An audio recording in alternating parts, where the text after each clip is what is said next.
Something strange is lurking beneath the sands of Giza, and scientists have no idea what it is. Archaeologists just found a hidden structure near the Great Pyramid using advanced ground scanning technology. What's inside? Nobody knows, but excavations are already underway. The Great Pyramid of Giza is one of the most famous monuments on Earth, but it doesn't stand alone. It's surrounded by an ancient necropolis, a massive royal graveyard filled with tombs and monuments. They belong to pharaohs, nobles, and other high-ranking officials. Most of these tombs are above the ground. They're called mastabas, rectangular, flat-roofed tombs built from limestone or mud brick, and they've been studied for decades. But from old movies, we know that these weren't simple graves. They have deep vertical shafts leading to underground burial chambers, where the past was sealed away for eternity. And recently, archaeologists found one curious empty space in the cemetery, a completely unexplored patch of ground. No mastabas, no visible ruins, nada. For years they ignored it, but between 2021 and 2023, they decided to investigate. They didn't dig though. Instead, they used a technology that kind of acts like X-rays for the ground. These radars let scientists see the secrets hidden there. And there was something hidden beneath the sand, something deliberately buried and forgotten. A two-part underground structure. One part was shallow and L-shaped. It's about 33 feet long and buried just 6.5 feet deep. But below that, a deeper, more mysterious anomaly, a structure completely different from anything else in the area. They called it a highly resistive anomaly, which means it's dense and solid, likely made of stone, sand, or even metal. And still, no one has a clue what's inside it. Now, it's clear that humans made the L shape. It wasn't formed by nature. And the shallower structure might have been an entrance to whatever is hidden below. But they only have some theories about what might be hidden there. It's also filled with sand and gravel. It was probably deliberately backfilled after its construction, perhaps to preserve this. Why? Well, we don't know yet. The archaeological team will need to excavate to understand what exactly this thing was and why it was built. The first guess is a lost burial chamber. Many tombs in Giza have underground burial sites, but most have clear surface markers.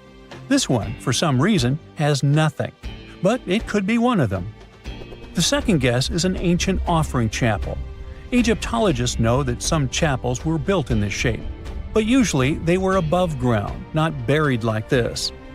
And finally, it might be something we've never seen before. If this turns out to be a new type of structure, it could rewrite what we know about the burials of pharaohs. The only way to know for sure is to dig it up, and that's exactly what's happening right now. Excavations are already underway. Archaeologists are racing against time to uncover the truth.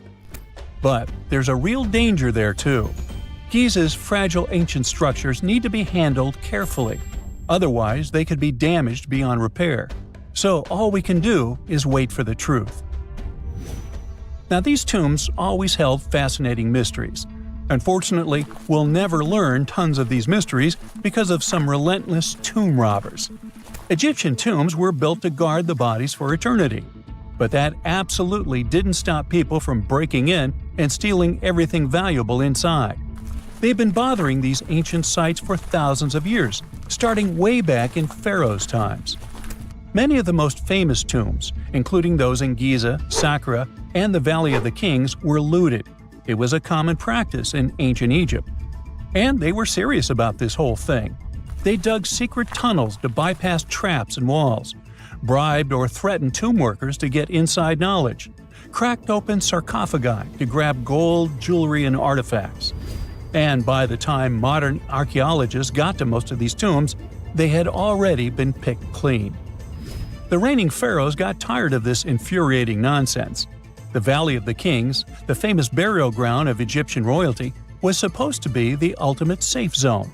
Tombs were built deep underground, hidden in the desert. Passages were sealed with giant stone blocks. False doors and traps were added to confuse thieves.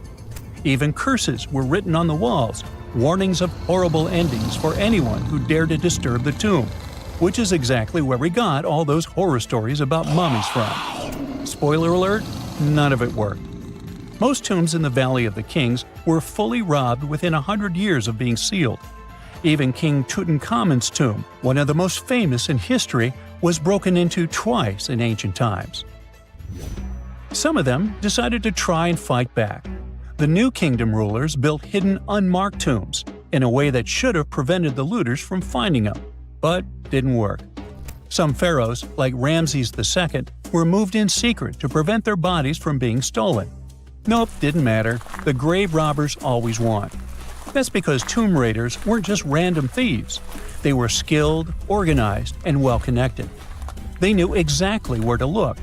Many were the ones who had built these sites in the first place, and they knew where the entrances were.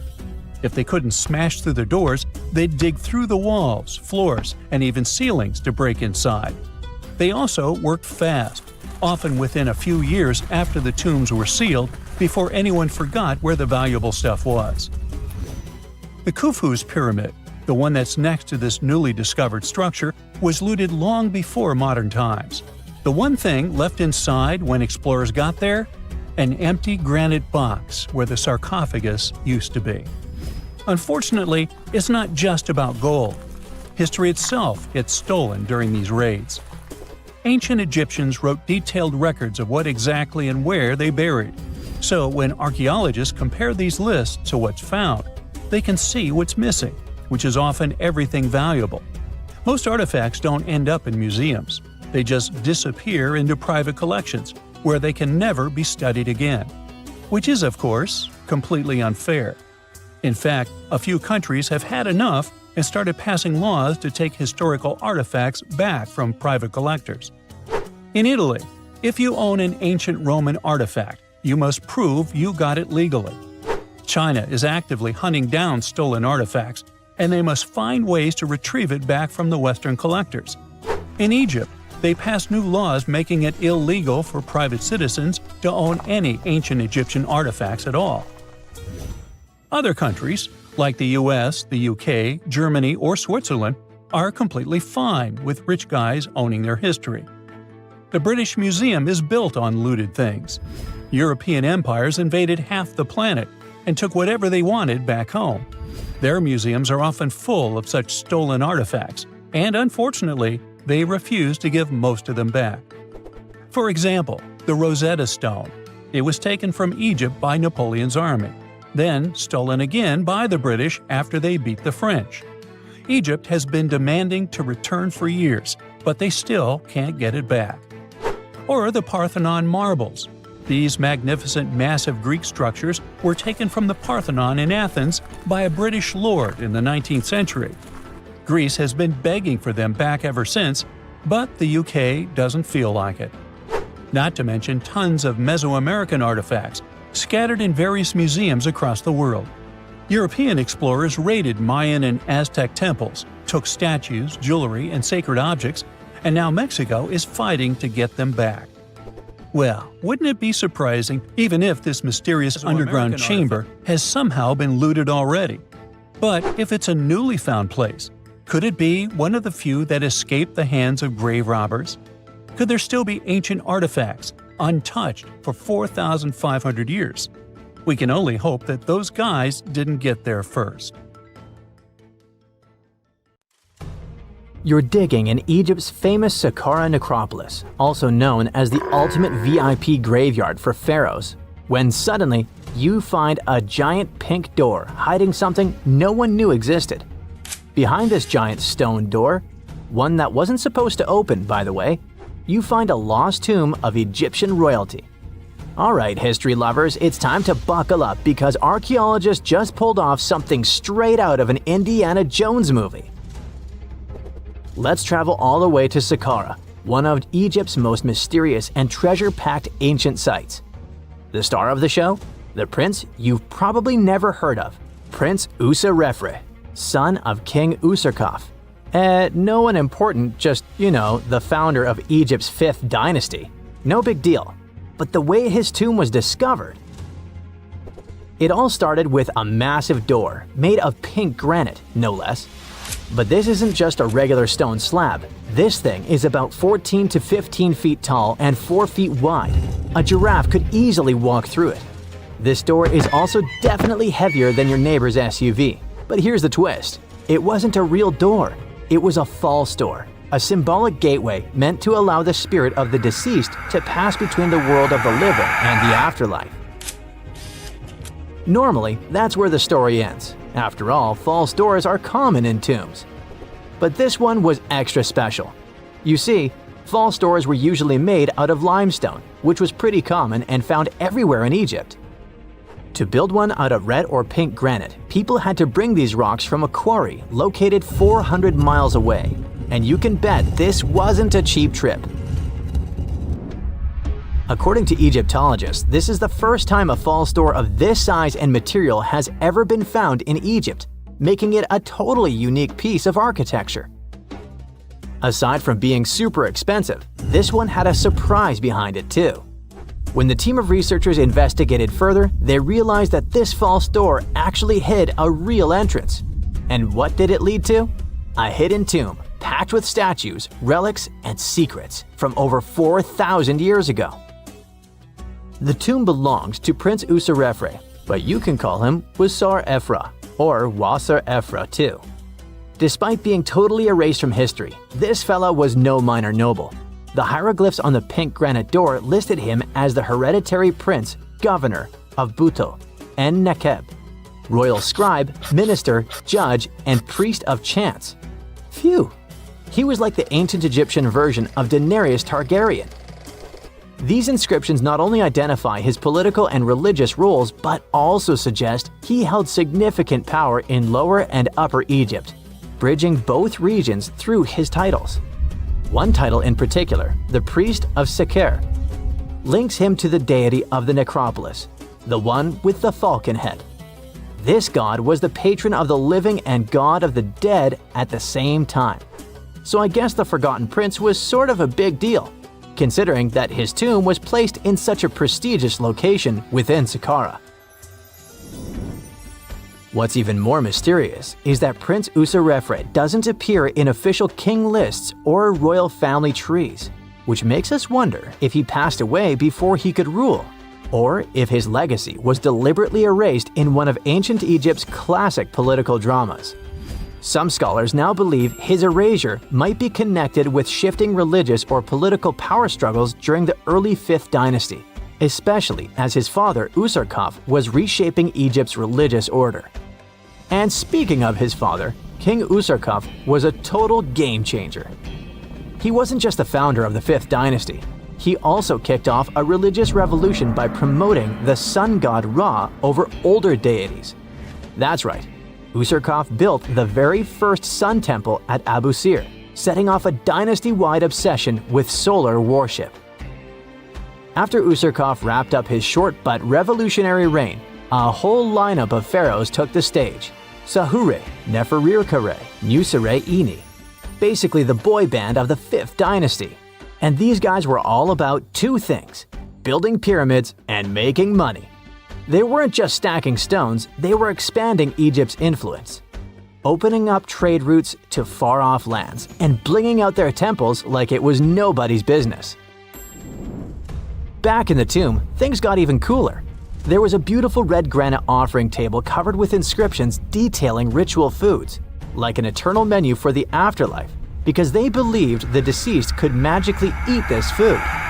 Fun fact, it was the funerary priests and their families that actually ate the food.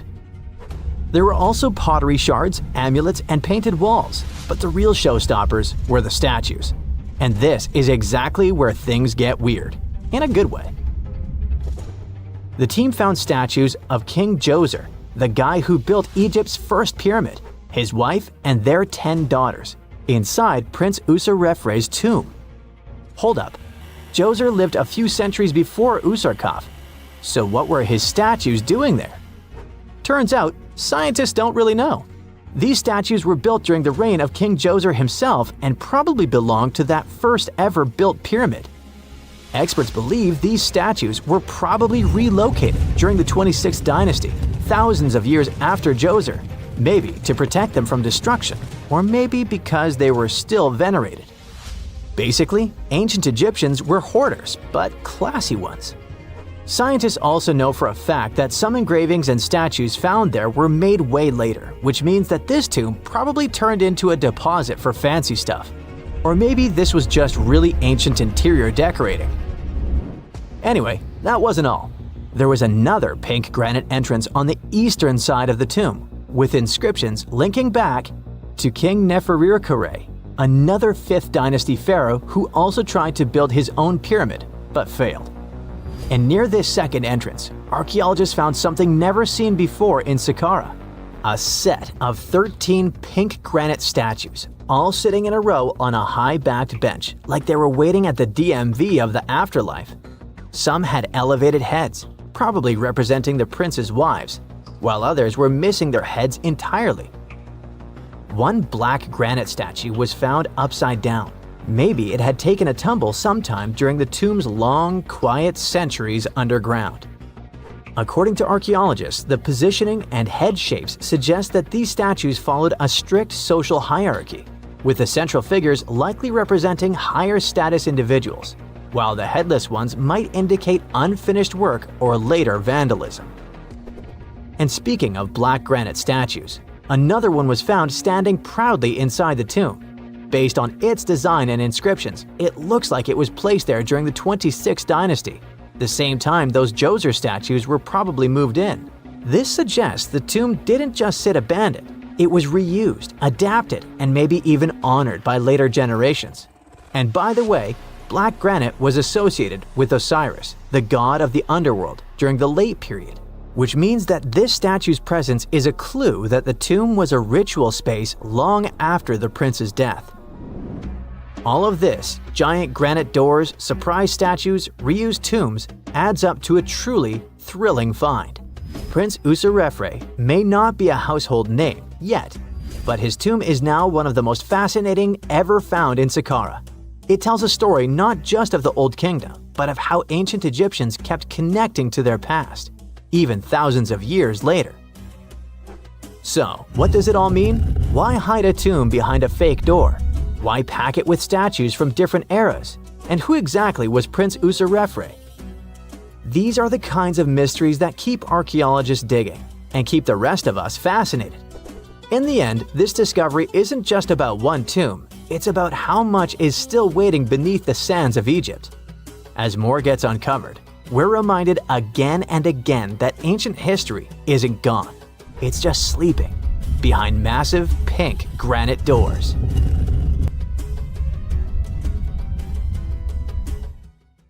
Archaeologists have been studying Petra in Jordan for 200 years, and in 2024, they found something they had never seen before. It's a tomb with at least 12 complete human skeletons and artifacts that are over 2,000 years old right in front of the treasury. Bronze, iron, and ceramic items were placed with the deceased, which shows how people honored their loved ones when they passed away. It's a rare chance for scientists to learn more about the Nabateans, an ancient group of Arabian nomads who built Petra. The objects found in the tomb under Petra's treasury are in amazing condition, but the skeletons became fragile because it's damp inside the tomb. They plan to study the remains and extract DNA to see if the people in the tomb were related. While some scientists are solving tomb mysteries, others have trained AI to find new ancient sites for them. They've created an algorithm that works with a special type of satellite imagery. This technique uses radio waves that can peek under things like sand, soil, and even ice to find hidden objects. AI will help search a huge desert on the Arabian Peninsula called the Empty Quarter for archaeological treasures. The lead scientists of the experiment trained the algorithm to recognize hidden locations using data from a site they had found before. The new tech can discover buried structures within 20 inches, which is very precise.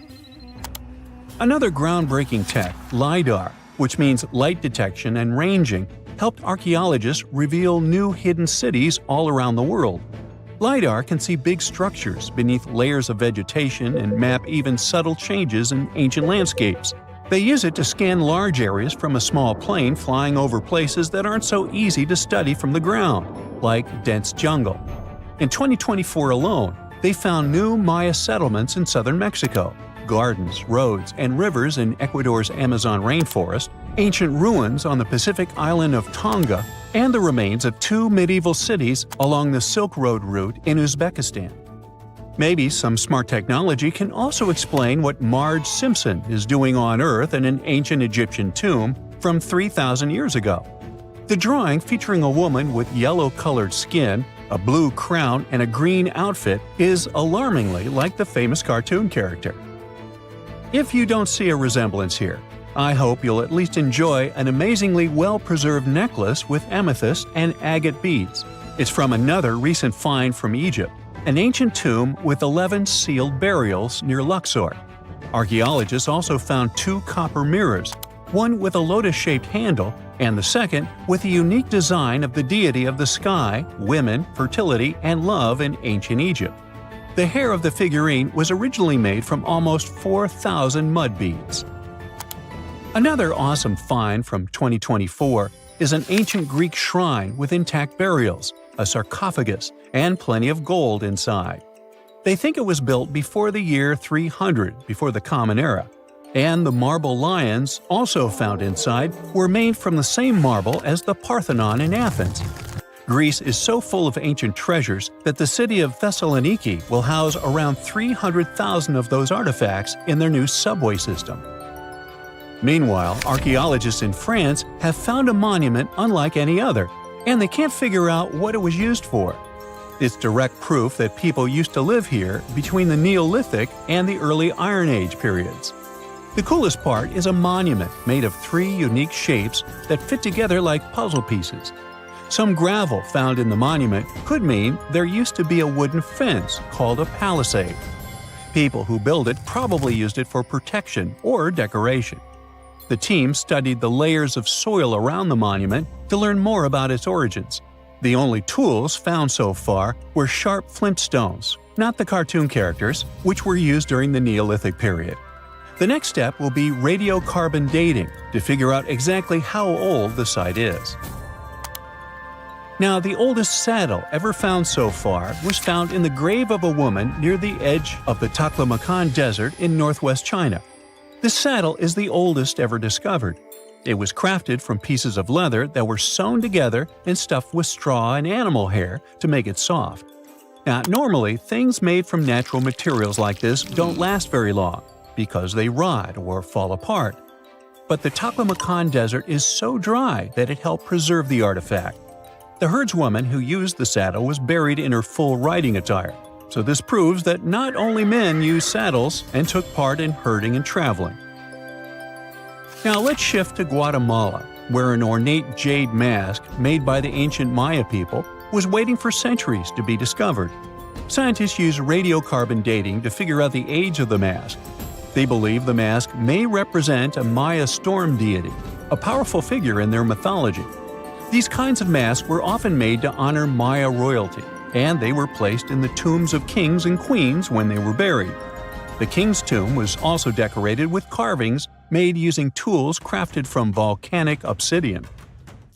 After 15 years of searching, scientists may have finally figured out where the altar stone of Stonehenge comes from. They compared the tiny minerals inside the altar stone with rocks from many places in Wales and England and ruled out lots of spots. Then they found the perfect match with a place in Scotland, more than 466 miles away from Stonehenge. This area might even be Orkney, a group of islands in the far northeast of Scotland where a lot was going on during the Neolithic period. The big question now is how ancient people moved such a massive stone so far. The altar stone is over 16 feet long and weighs more than 6 tons. The new theory is that they might have used boats to carry it across the coastline and rivers. Once it was close to Stonehenge, they theoretically dragged it across the land using wooden sleds, ropes, and a lot of teamwork. Meanwhile, in the north of France, an ancient home popped to the surface during the construction of a new house. It turned out to be a luxury urban house for the elite from the 2nd century of the Common Era. The inside of the house was destroyed by a fire, but under the destroyed layer, there are beautiful real-size fresco paintings. Turkish archaeologists unearthed the arm and foot bones of elephants that lived around 9 million years ago. They also found fossils of early horses, giraffes, and even saber-toothed cats. They've already identified 43 distinct types of animals from this site and collected more than 4,000 fossils. One more cool find from Turkey is a 64,000-year-old workshop inside Incasia Cave. It looks like people used it for 24,000 years non-stop. There are some tools inside, like flakes and blades, which were made inside the workshop. In eastern Turkey, a farmer accidentally found a 1,000-square-foot mosaic from the late Roman or early Byzantine period just beneath the dirt. Experts say it's a one-of-a-kind thing from this region, and is still in one piece after all this time. The pattern shows dozens of trees, plants, and animals that were found in ancient Turkey. There could be more treasures in the area, so they plan to keep digging. Our final stop will be in Sicily, where archaeologists uncovered a huge ancient thermal complex. Inside, they found 2 rooms with floors covered in colorful mosaic designs, along with a large courtyard surrounded by arched wings. As they kept digging, they discovered more parts of the ancient city. They found new roads and the remains of a huge complex, along with stretches of old stone walls that were part of the city's fortifications. These discoveries are helping scientists imagine what the city might have looked like during ancient times. No one knows for sure whether the bathhouse was built by the Greeks or the Romans, since both civilizations lived in Sicily long ago. Egyptian archaeologists made an extraordinary discovery near Cairo just recently. Drumroll, please. The most ancient and most complete mummy yet discovered in the country. Yes, they were keeping it under wraps. The 4,300-year-old mummy was found in a group of tombs close to the step pyramid of Djoser, dating back to the Egyptian Old Kingdom. It was covered in layers of gold. The team also found several other tombs, including one belonging to an ancient Egyptian official and another belonging to a secret keeper who had the power to perform special ceremonies. Another interesting tomb was that of a writer, which featured the largest statues ever found in the area. This vast burial site is also home to more than a dozen pyramids and resting grounds. Probably one of the most famous mummies in the world is that of Hatshepsut. She ruled Egypt like a boss for around 20 years, building all sorts of impressive buildings and creating new trade routes. But when archaeologist Howard Carter found her tomb in the Valley of the Kings, her sarcophagus was empty. However, Carter did find 2 coffins in another tomb, one of which belonged to Hatshepsut's wet nurse and the other to an unknown woman. In 2006, a team of specialists decided to investigate whether that mysterious lady was the queen herself. They found a molar tooth in a wooden box with Hatshepsut's name on it, and when they compared it to a gap in the mummy's mouth, it was a perfect match. Ramses II was a pretty impressive ruler, but it was his mummy that eventually made history. Now, we don't hear too much about his daddy. Okay, I'll stop. Ramses is considered to be the most powerful pharaoh in all of Egypt, as he reigned for a whopping 6 decades. He also lived to be over 90 years old. Now that's pretty amazing, considering the time he lived in. Ramses II supposedly had over 100 offspring too. Talk about a big family. When he passed away, his body was originally buried in the Valley of the Kings, but some sneaky guys tried to rob his tomb of all his treasures. Officials back in the day weren't having any of that though, so they moved his body to a secret location to keep it safe. Fast forward to the 1800s, and Ramses II's mummy was discovered along with a bunch of other rulers and important officials. But it wasn't in the best condition, so archaeologists flew it to Paris to get it, pampered. Problem was, he couldn't just be transported into another country. The only solution available was to give Ramses II his own passport. His occupation was listed as king, and the document even featured his photo. Most mummies aren't necessarily known for having the most hydrated skin. But that of an ancient woman, also known as Lady Di, proves otherwise. No, not that Lady Di. This wealthy lady from ancient times was discovered in an ornate tomb in 1971, and she looked fabulous, if we can say so about a mummy. Thanks to the special conditions in her tomb, like the moisture in the environment and the lack of oxygen, her body was almost perfectly preserved. Her skin was soft, her hair was on point, and she was still flexible. The museum that now proudly displays her mummy also shows a ton of fancy items that were buried with her, like dinnerware and musical instruments. Archaeologists investigated the mummy further and discovered that she passed away from a heart attack at around 50 years old. Even though it hasn't been around for over 2,000 years, Lady Di is still making history.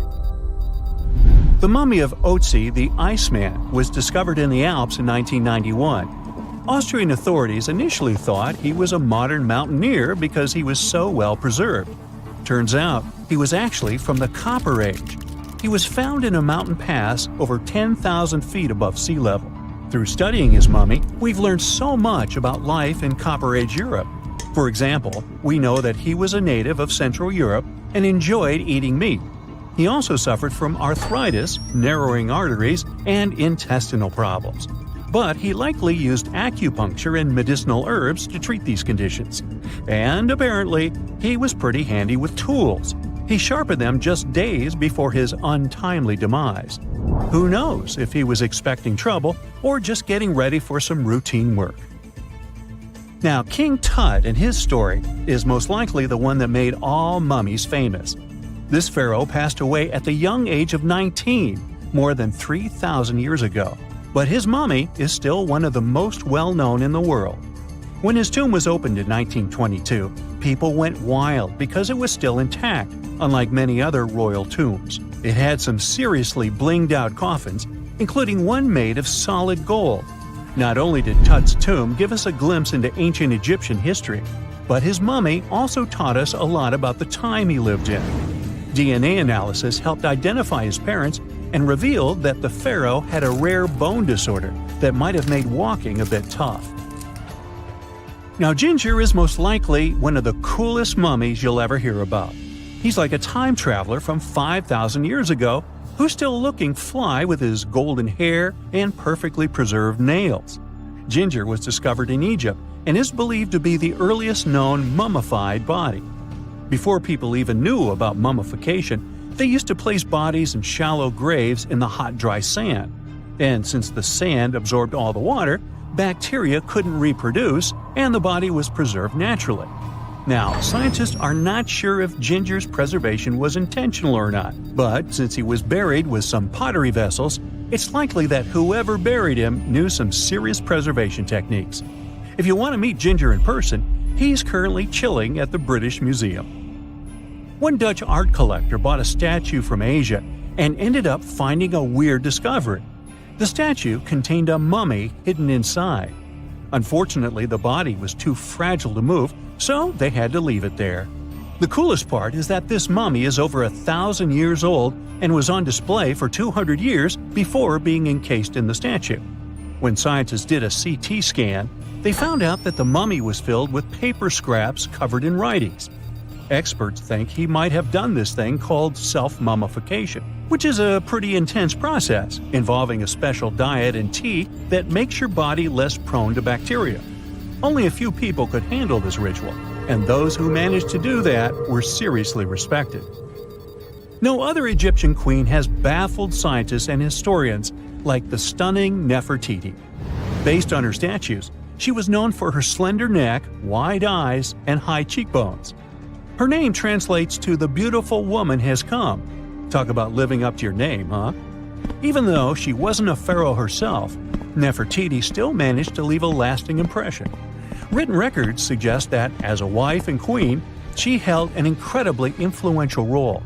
Because of her power, she was indeed admired, but she also managed to make quite a lot of enemies throughout her life. She was also related to King Tut, but not biologically. Rather, she was his stepmother. So far, locals have yet to identify her mummy, but that may soon change.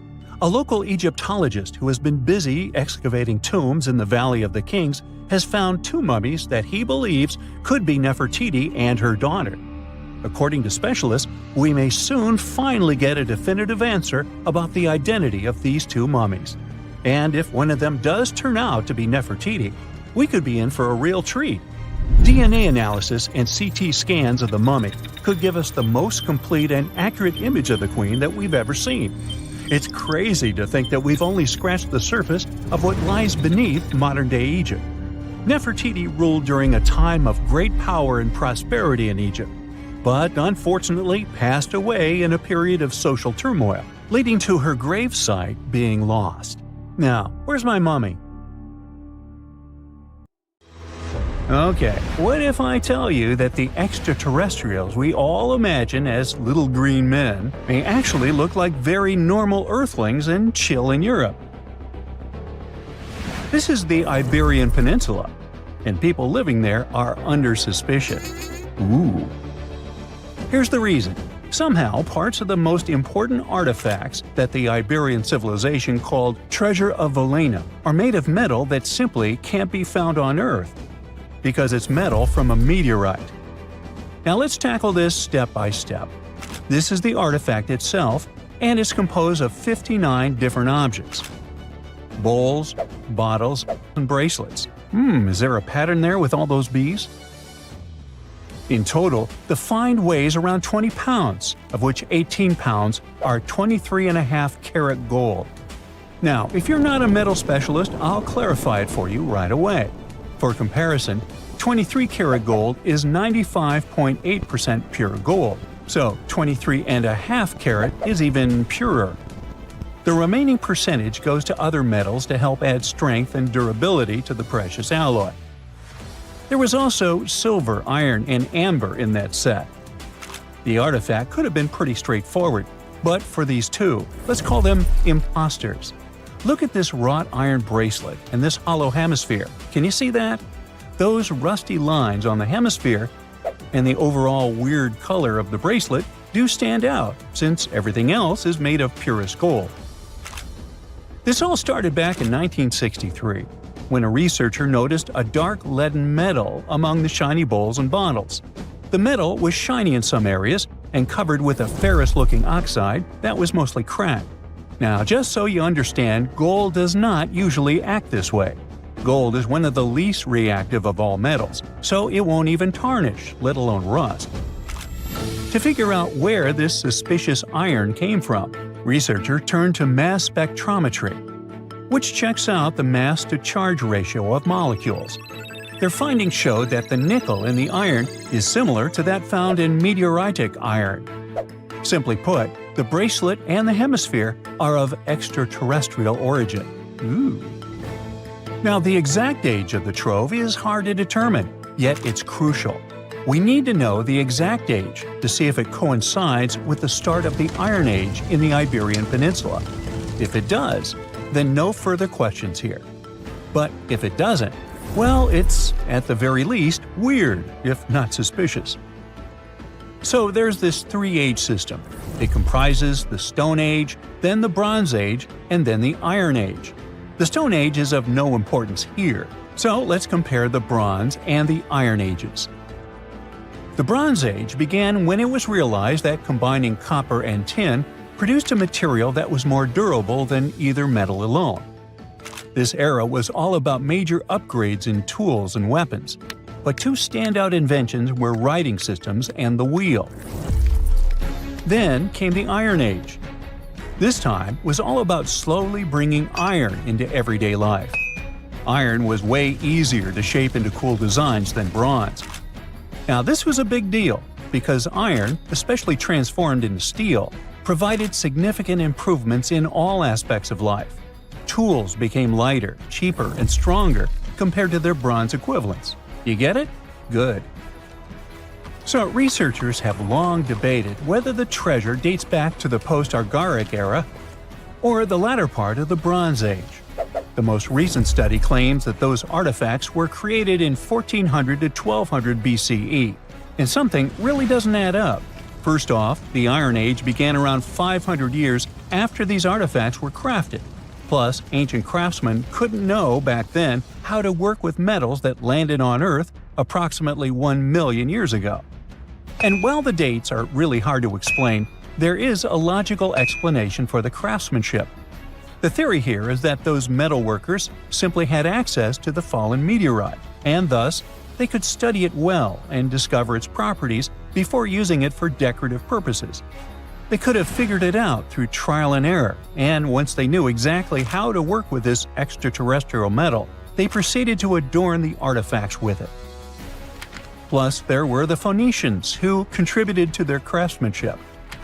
Now, it's true that the Iberian people have been processing metal and making pottery long before the Phoenicians settled on the peninsula. But the arrival of new metalworking techniques and the introduction of the potter's wheel enabled them to produce better quality goods much faster than before. So, we figured out the extraterrestrial origins of the Iberian artifacts. But guess what? This area is still under suspicion. The reason for that is the language they spoke. You see, for most modern languages people use today, there will always be some proto-language. Say for Italian, Spanish, and French, it's Latin, hence their similarities. But wait, Iberian was largely spoken where modern Spain is, so why isn't Spanish similar to it? Well, the truth is, no language today is similar to the Iberian. Maybe only the Basque language, but it's because of some similarities found in their numerical systems. Basque is classified as a language isolate, or simply unrelated to any other known languages, and the only language isolate in Europe. The Iberian language is unclassified. While the scripts written in it have been deciphered to various extents, the language itself remains largely unknown. And look at the alphabet the Iberians had. Looks like it doesn't really belong to our planet. But hold up, this one might be a bit of a stretch. When the Phoenicians came to the peninsula, they brought along their alphabet to the Iberians. But honestly, the Iberians probably weren't keen on just copying someone else's writing system, so they tweaked it until it looked completely different. Let's just say they took some inspiration and ran with it. While linguists can guess to some extent how most characters sounded, actually translating the language is still completely impossible. The Iberian language was non-Indo-European and faded away over 2,000 years ago. And there aren't any similar languages left to help us out. Super frustrating, right? Yeah. We got over 2,000 Iberian inscriptions from tombs, coins, potteries, lead plates, and even cave wall carvings. But aside from a handful of words, we're totally in the dark about what they mean. Now, if we could understand their language, we might have learned that they were great thinkers and all, but we can only contemplate the works of art they left. Iberian culture has a lot of amazing stuff made by talented artisans. We're talking about not just metalwork and ceramics, but also detailed sculptures, textiles, jewelry, and other personal bling. But here's the catch. Making all those luxury items depended a lot on a big farming class. At the heart of Iberian society, most folks were involved in farming and taking care of livestock. Depending on where you were, the types of farming varied. For example, up in the north, they were all about growing grains, while down in Valencia, they focused on producing olive oil and other agricultural aspects. In the west, raising animals was the name of the game.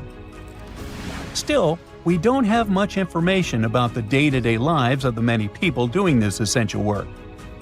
Yet, on the flip side, we know a lot about the upper class of Iberian society, who control these agricultural resources and hire the artisans. By the 7th century BCE, we start to see a group of Iberian princes who were living the good life, trading with the Phoenicians and enjoying fancy luxury items. You can spot this elite class in their burial practices. Cremation was the go-to method for funerals among the Iberians, and wealthy individuals were often found in cemeteries with all sorts of lavish goods and funerary sculptures that give us a peek into the fashion and hairstyles of the rich. Interestingly, starting in the 6th century BCE, there was a noticeable drop in the number of recognizable burials, which suggests that these elaborate funeral customs became more exclusive to a small elite. Meanwhile, the fate of the majority, farmers, artisans, soldiers, and laborers, who made up a big chunk of the population, remains a bit of a mystery. It used to be a pretty advanced civilization, but it vanished without a trace. Researchers think it could have been due to some massive earthquake, but so far, we don't know for sure. The Sahara Desert is like a Mad Max movie. Scorching heat, endless dunes, and an overall barren wasteland. A place where no one could live, right? Well, forget all you know about it, because 5,000 years ago, the Sahara was a lush paradise of grasslands, lakes, and rivers, and the home of a ghost civilization that vanished without a trace. Our tale begins in the 1930s, when a Hungarian explorer stumbled upon a cave in the middle of the Sahara. Inside, he found something bizarre: ancient rock paintings of people swimming in a lake, surrounded by giraffes, hippos, and crocodiles. At the time, everybody shrugged it off as some symbolic depiction of the afterlife, because really, who would imagine a lake in the Sahara? Well, fast forward some 70 years later, when a group of archaeologists made a discovery that flipped the script. In a rock shelter in Libya, they unearthed 15 mummies, along with baskets, ceramic pots, and other everyday items. This may look like prehistoric junk to most people, but to archaeologists, it was like uncovering a key piece of evidence. Those people weren't just passing through, they lived here. You see, those weren't just any mummies. They were some of the oldest naturally mummified humans ever found, dating back over 7,000 years. Take that, Egypt. Two of them still had readable DNA, preserved thanks to a rare natural mummification process, almost a miracle considering the Sahara's climate's ability to turn everything into, well, beef jerky. Scientists struggled to understand where those mummies came from for a while, because the mitochondrial DNA they recovered was not helpful at all. But thanks to scientific progress, they eventually managed to do a full genome analysis that revealed some weird secrets. Those people belonged to a human lineage that was completely unknown, and they lived isolated from the rest of humanity for thousands of years. For decades, researchers assumed that the place where they lived, the Green Sahara, was like a prehistoric highway, a lush corridor that humans and animals used to migrate between sub-Saharan Africa and the Mediterranean. But the mummies demolished that theory, like a hippo sitting on a sandcastle. Their DNA showed zero genetic mixing with sub-Saharan and Eurasian migrants, keeping their genes pure for 7,000 years. Their closest genetic relatives weren't their neighbors living right below the famous desert, but some ancient hunter-gatherers from Morocco, and even some guys that lived in the Czech Republic, when it wasn't even a country yet, 50,000 years ago. We're not out of the woods yet, because those mummies also carried some teeny-tiny traces of Neanderthal DNA, just 10% of the amount found in modern Eurasians. Now, if you paid attention in school, then you know that Neanderthals lived in Europe and Asia, and early humans only mixed with them after migrating out of Africa. But those Green Sahara folks never left Africa. So how did they get Neanderthal genes? The leading theory is that their ancestors mingled with Neanderthals in North Africa 50,000 years ago before settling in the Sahara and cutting off contact with the outside world. Archaeologists also found cattle bones and tools made of stone and wood at that rock shelter, proving that those people led a thriving pastoral lifestyle. This discovery made scientists scratch their heads for a while because, you see, animal domestication was not developed in Africa. So how did they learn it if they never mingled with anyone? Did they have ancient YouTube tutorials? Probably not. The researchers believe they must have traded knowledge with neighboring groups, but just knowledge, no saliva. It's almost too hard to believe that no outsiders mixed with them. After all, who wouldn't want to live in a thriving civilization in the middle of a green paradise, drinking milk, eating meat, and even using animal blood as a protein source? Ooh, yummy. They didn't have to hunt for every meal, thanks to their livestock, and the abundant water made life pretty sweet. And yet, they never married outsiders. Why? Maybe it was a cultural choice to never date outside their own group. Or maybe the landscape itself kept them isolated. This is where scientists place their bets. They believed that the dense forests and rivers that existed in the Green Sahara acted like nature's no trespassing sign, creating a geographical barrier that isolates animals, plants, and whole societies. This isolation is the reason why their genes were so unique. These guys weren't swapping spit with anyone else. But this genetic time capsule almost didn't survive. For most of the last ice age, the Sahara was even harsher than today, a true dead zone where humans couldn't survive. 70,000 years ago, even the toughest people disappeared, retreating to the Nile Valley and the Mediterranean coast. Why? Because Earth was a climate bully. Massive glaciers stole all the moisture, weakening monsoons until rain clouds barely reached North Africa. Then came the knockout punches. Armadas of icebergs flooded the North Atlantic, triggering devastating droughts each time. This was the Sahara's ultimate keep-out era. Now, you're probably wondering how in the world the Sahara turned green after all this, and then went back to being a desert again. Well, it all started 15,000 years ago — I wasn't around then — when Earth was shaking off the last ice age. Our planet's axis was a bit wobbly, and because of that, the northern hemisphere got closer to the sun, getting extra sunlight and heat. This eternal summer turned North Africa into a giant moisture magnet, pulling water from the Atlantic and making it all rain down on the Sahara. The result of this ridiculous amount of rain was a lush savanna, complete with lakes the size of small countries. But the African humid period was not just a one-time miracle. The truth is, this eternal on and off switch between green and desert happened to the Sahara more than 230 times since the desert was born. During one of these events, the Sahara even expanded, getting bigger than it is today. So when the Green Sahara showed up, you can bet it brought the ultimate ecosystem glow-up. This wasn't just a light dusting of grass. We're talking full makeover. The transformation was so complete, it even reshaped animal populations. Cheetahs suddenly struggled with the new prey dynamics, while rodents like the multi-mammate mouse thrived in the suddenly abundant grasslands. But don't pack your prehistoric swim trunks just yet. This paradise had teeth. The Sahara was an ecological maze of crocodile-infested rivers, malaria-carrying mosquitoes, and big cats lurking in the tall grass. Crossing it would have been like playing a real-life game of Hungry Hungry Hippos. This is probably why more groups didn't settle permanently. The Sahara's climate cycled between wet and dry every 20,000 years, hardly a stable zip code. For most ancient people, it was smarter to treat the Green Sahara like an all-you-can-eat buffet, grab resources and leave before the desert returned. Still, this Green Sahara period lasted for 10,000 years, giving our mystery shepherds plenty of time to thrive. But around 5,000 years ago, Earth's axis shifted again, the rains moved away, and the Sahara dried up faster than a puddle in July.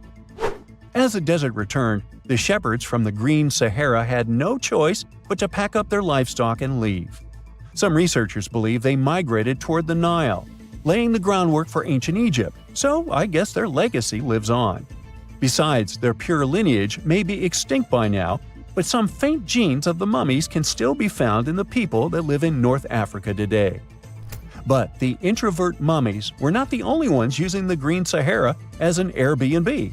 They actually had neighbors just around the corner, in a lakeside village in Niger to be exact. Those people thrived for 5,000 years and left behind the oldest Sahara Desert cemetery, including a man buried in a turtle shell, a grinning Halloween man with filed teeth, and a heartbreaking family embrace frozen in time, victims of the very waters that sustained them. Eventually, those people disappeared too, just like it happened to our antisocial friends. This proves that this desert outsmarts everyone, with a landscape that gives paradise with one hand and takes it away with the other. In November 1922, a boy walked through the desert mountains of Egypt and discovered some ancient steps carved into the rock. Subsequently, this find became one of the world's largest and most significant archaeological discoveries. This step was part of Tutankhamun's untouched tomb. Archaeologists found about 5,000 ancient objects, including jewelry, fabrics, painted vases, and funeral masks. You've probably seen one of them. It has become one of the most recognizable attributes of ancient Egypt. More than 100 years have passed since then, and now humanity has finally become close to another large-scale discovery, the tomb of Cleopatra. This queen was the last active ruler of the Ptolemaic Kingdom of Egypt, who sat on the throne from 51 to 30 BCE. There are many ancient records about Cleopatra, her reign, and her unusual personality, but until now, no one has discovered the secrets about her passing away in the burial place. So, one archaeologist, Dr. Kathleen Martinez, has been studying ancient records and temples around Alexandria for decades and concluded that the tomb of the queen should be located under the ancient city of Taposiris Magna, founded in 280 BCE. It was a big city on the northern coast of Egypt where tens of thousands of people were engaged in trade and industry, and it seems that Dr. Martinez's guesses turned out to be correct. She and a group of archaeologists have discovered a secret underground tunnel near Alexandria, with a length of about 0.8 miles. It was cut into the rock under Taposiris Magna's temple. During further excavations, they found many things that indicate Cleopatra's tomb lies in the tunnel's depths. It's also possible that she is buried there together with the Roman commander, Mark Antony. According to ancient records, Cleopatra and Mark Antony loved each other and together opposed the Roman Senate, which declared Antony a traitor. The fact that natural disasters have occurred on the territory of Taposiris Magna for thousands of years can complicate the excavations. Earthquakes and floods destroyed the city and possibly flooded its underground tunnels. But archaeologists hope the ancient tomb remains untouched, and that it hides many treasures and records about the royal life of ancient Egypt during the reign of the last dynasty. There's a chance that excavations will go underwater and in the mud. This will require much time and funding, but archaeologists are sure it's worth it. Anyway, it's too early to say that Cleopatra is really buried there, but scientists have found many things in the tunnel that confirm this, including clay pots, dozens of coins with the image of Cleopatra and Alexander the Great, as well as a bust with the image of the Egyptian queen. Cleopatra is still one of the most popular personalities in Egypt, on an equal footing with Ramesses III and Tutankhamun. She inspired many films, paintings, and books, but what made her so popular? She became famous for her inconsistency. She was a beautiful, intelligent ruler who pulled Egypt out of the crisis and made it a prosperous power. Medieval Arabic texts say she knew chemistry, mathematics, and philosophy, and may have written several scientific books. She knew several languages and had excellent diplomatic skills. At the same time, there are many legends that she was a femme fatale who drove many men crazy. However, there's no evidence that her beauty was incomparable. The image of a stunning model was created by Hollywood when it made several films where famous actresses performed the role of Cleopatra. And the Roman Emperor Octavian, the adopted son of Julius Caesar, specially created the image of Cleopatra as an insidious seductress because he was her enemy. Even though she was born in Egypt, Cleopatra wasn't an Egyptian. Her ancestors were Greeks, among whom was one of the generals of Alexander the Great. However, the people of Egypt loved her. She learned the language and was very sensitive to the traditions of this country. She knew the history, mentality, and customs of ancient Egypt well. She raised the level of its economy and strengthened its status as a world power. Much of this was made possible thanks to her cunning and impressiveness. She loved theatrical performances and lavish celebrations. She knew how to surprise people and put on a show. But behind the exterior image of a luxury lover was an intelligent and calculating ruler. Ancient Egypt was a rich, luxurious country, and Cleopatra did everything to increase its wealth and strengthen its position in the international arena.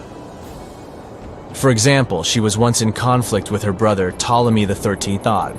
The queen knew that she wouldn't be able to resist him, so she decided to attract Julius Caesar to their side.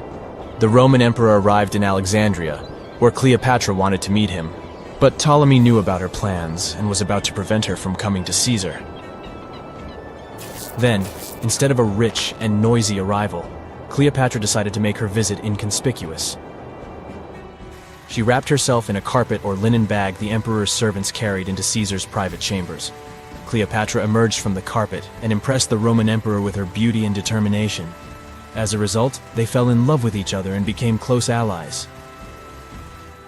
After some time, she impressed another influential Roman for diplomatic purposes. She arrived to meet Mark Antony on a golden barge with purple sails and silver oars.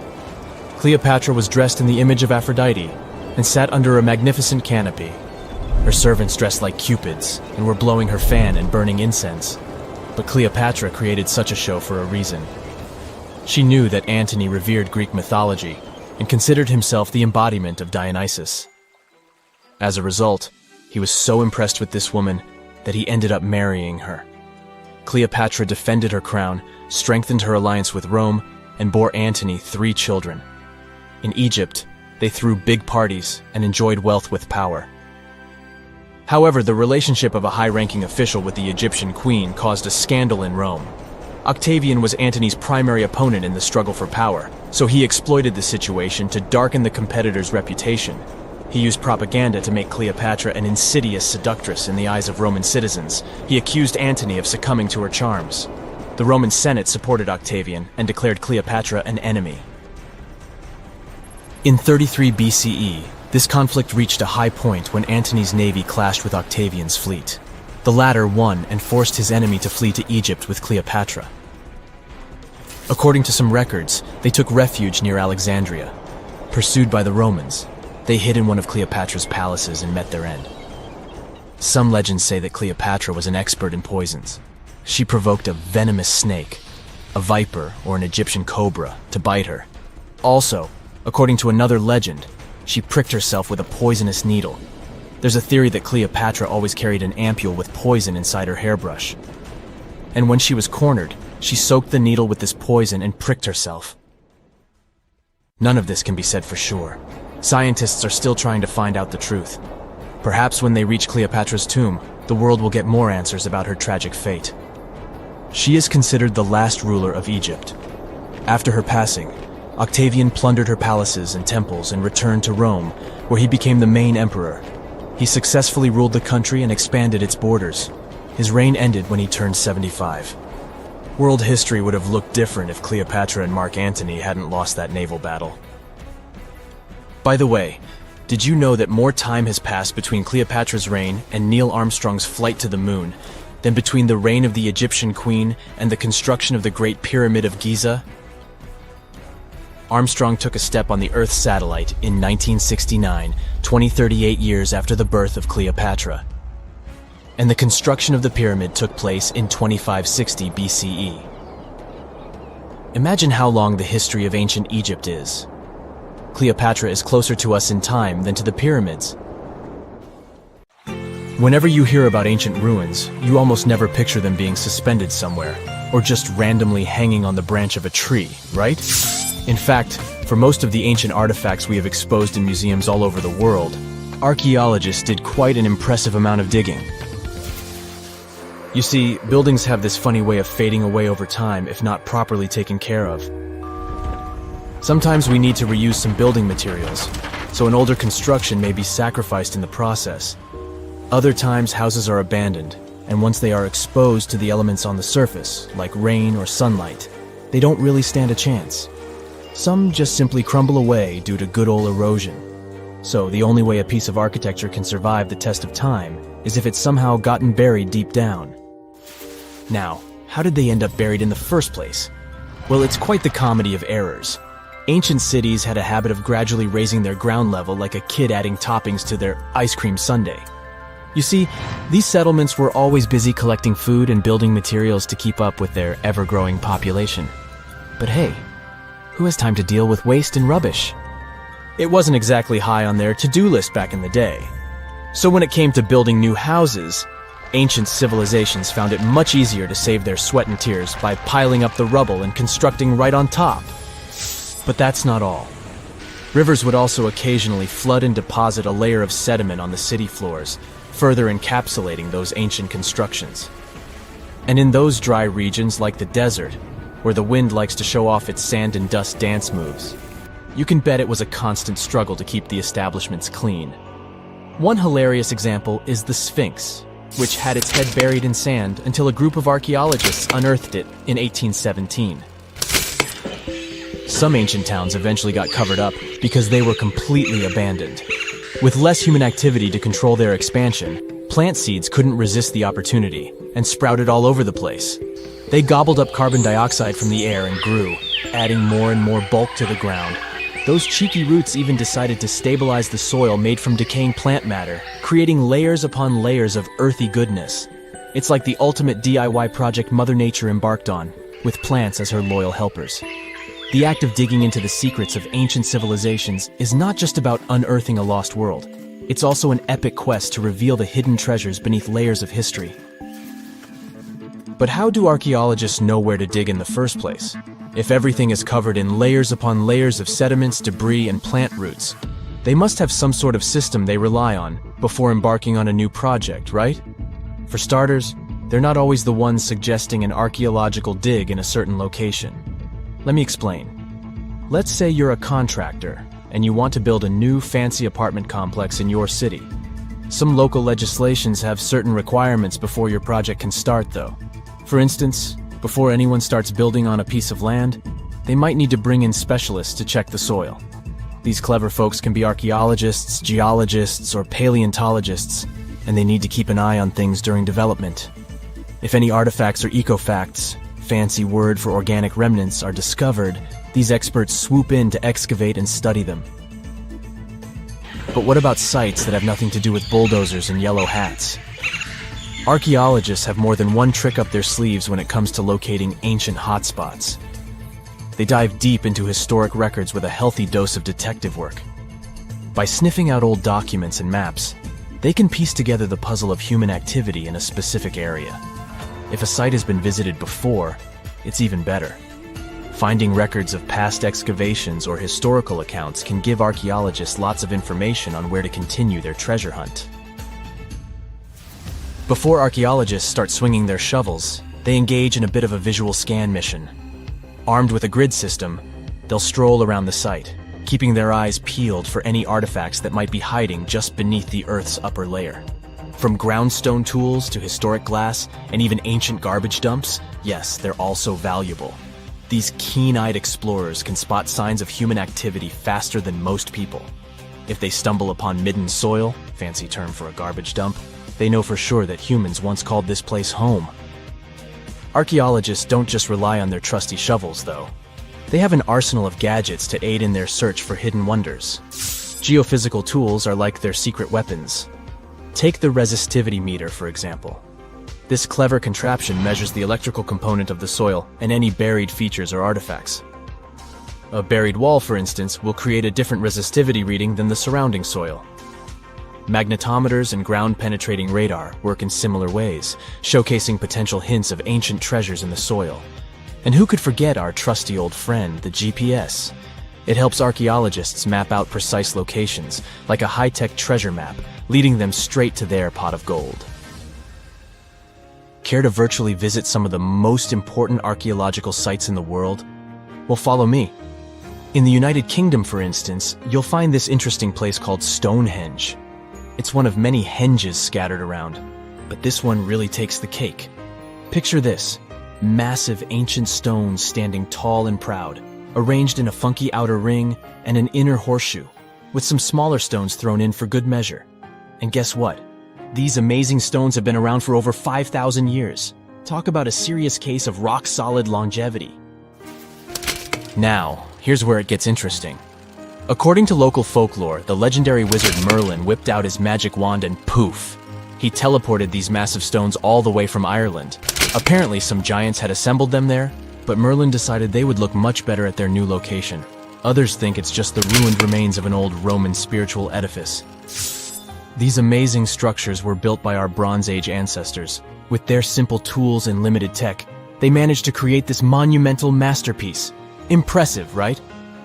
Unfortunately, there's still so much we don't know about this area.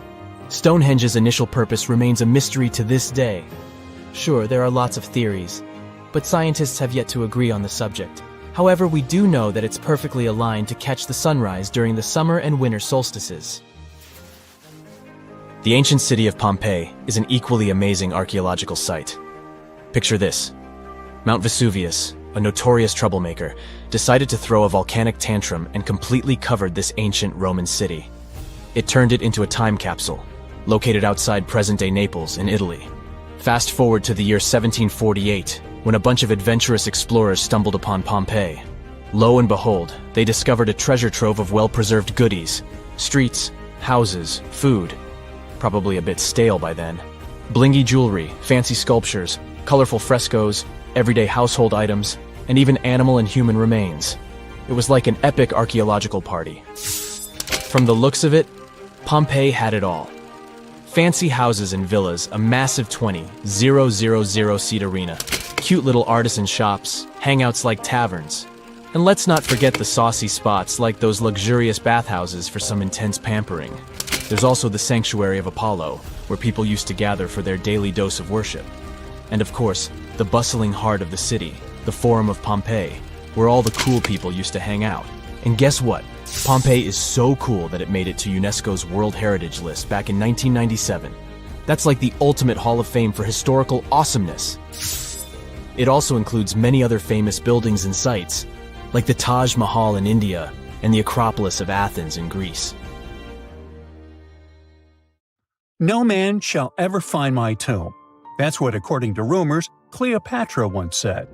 Rumor has it really wasn't about the gender.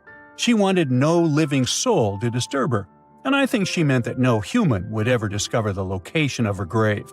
But, surprisingly, it was indeed a woman who was closer than anyone before to finally discovering the Queen's resting place. Meet Kathleen Martinez Berry, a criminal lawyer turned archaeologist. She got so intrigued with Cleopatra's story that she packed her bags and went to Egypt with no official support and even no permission from the authorities. All she had was pure determination to find the Queen's tomb. Now, you could say Kathleen had always been ahead of the game. She skipped grades in school, mastered piano, chess, swimming, and martial arts, and grew up listening to top intellectuals debating in her home. And she even got her law degree at just 19, and archaeology was her side passion. She had never actually been to Egypt, never dug up a single artifact. But her fascination with Cleopatra went all the way back to an argument with her father in 1990. That day, she walked into his library looking for a copy of Antony and Cleopatra by Shakespeare. Her dad, Fausto Martinez, a professor and legal expert, casually called Cleopatra a seductress. Kathleen wasn't having it. She fired back, arguing that history had been totally unfair to Cleopatra. The Romans, she said, wanted to destroy her reputation, and for centuries, people had just believed their version of the story.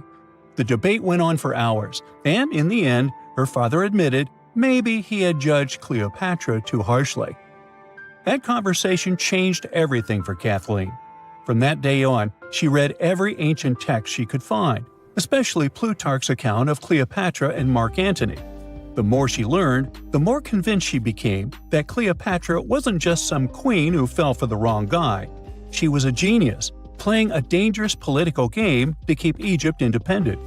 And the more she read, the more she started thinking, what if everyone had been looking for Cleopatra's tomb in the wrong place? That thought stuck with her. When she was caring for her second child, she earned a master's in archaeology. Multitasking. That reignited an obsession that would take over her life, uncovering the truth about Cleopatra.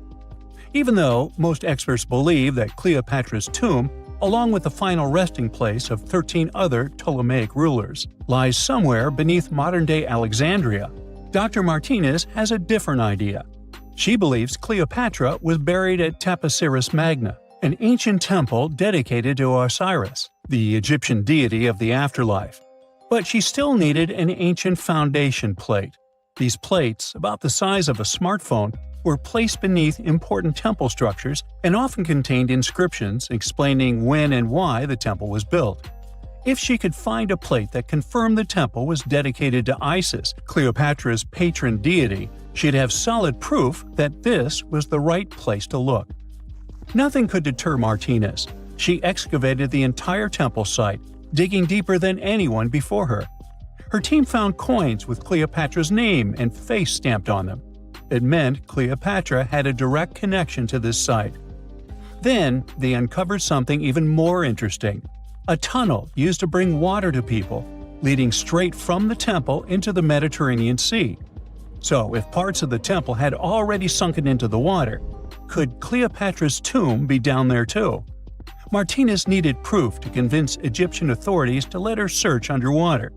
And, against all odds, she found the missing foundation plate. On it, the pharaoh offered a large area of Nubia to deity Isis. That was it, the confirmation she needed. The temple was indeed dedicated to Isis, proving her theory wasn't just speculation. If one temple was on land, Martinez suspected the second temple, possibly Cleopatra's tomb, had collapsed into the sea. She needed help from experts in underwater archaeology, so she reached out to Robert Ballard, the guy who discovered the Titanic. With support from the Egyptian authorities, she and her team began exploring the waters off the coast of Alexandria. And what they found was mind-blowing. Underwater, they discovered massive stone structures, some standing 6 to 10 feet tall, right where the coastline would have been thousands of years ago. They also found basalt blocks, the same material used in the statues from the first temple. That meant one thing: those weren't just random rocks. They were the remains of a lost city, buried beneath the sea for centuries. Now, we can only wait and see whether Martinez and her team will be able to unravel one of the greatest mysteries of the past left by the outstanding woman that was Cleopatra. Here's some backstory. After her father, Ptolemy VII, passed away, Egypt's throne went to both Ptolemy VIII and Cleopatra, or so it seemed. Cleopatra, just 18 at the time, allegedly married her 10-year-old brother. Yeah, ancient royalty had some different customs, though there's no solid proof of that. But sibling love didn't last long. Young Ptolemy decided he wanted all the power for himself and tried to push Cleopatra out. Forced to flee the country, she didn't just sit around feeling sorry for herself. She raised an army, ready to march back and take what was hers. That's how, at 21, she was already in the Sinai Desert, leading an army and planning her return to the throne. Now, by that time, Cleopatra had already been locked in a powerful political, and not only political, alliance with Julius Caesar. In June 47 BC, she gave birth to a son, Ptolemy Caesar, better known as Caesarion, who, many believe, was Caesar's child. But that didn't stop her from playing by Egyptian royal rules. And her husband number 2, her other brother, Ptolemy XIV. Yep, despite her ongoing affair with Caesar, Cleopatra married yet another sibling, because, in her world, keeping the throne in the family was the name of the game. Now, marriage aside, Cleopatra's bond with Caesar stayed strong. She even traveled to Rome with Ptolemy XIV for a state visit. But instead of playing the role of a dutiful queen, she stayed in Caesar's private villa by the Tiber River. But after Julius Caesar lost his life in 44 BCE on the Ides of March, Cleopatra's political standing became shaky. To make matters worse, her brother-husband Ptolemy XIV passed away soon after, and some suspect Cleopatra had a hand in it, leaving her as the sole ruler of Egypt. Meanwhile, back in Rome, Mark Antony was rising to power as Caesar's presumed successor. Wanting to size up the Queen of Egypt, he summoned Cleopatra, and she did not disappoint. Sailing into town on a lavish barge dressed as a deity, Cleopatra made quite an entrance. Antony was instantly mesmerized, so much so that he left his third wife back in Rome and followed Cleopatra to Alexandria, where their relationship turned into a full-blown royal affair. The two had 3 children together. Together, they waged war against Caesar's adopted son, Octavian, in a battle for control of the Roman Empire. The last time the queen was seen, she was in her mausoleum, dressed in full royal splendor, diadem on her head, lying on what Plutarch called a golden couch.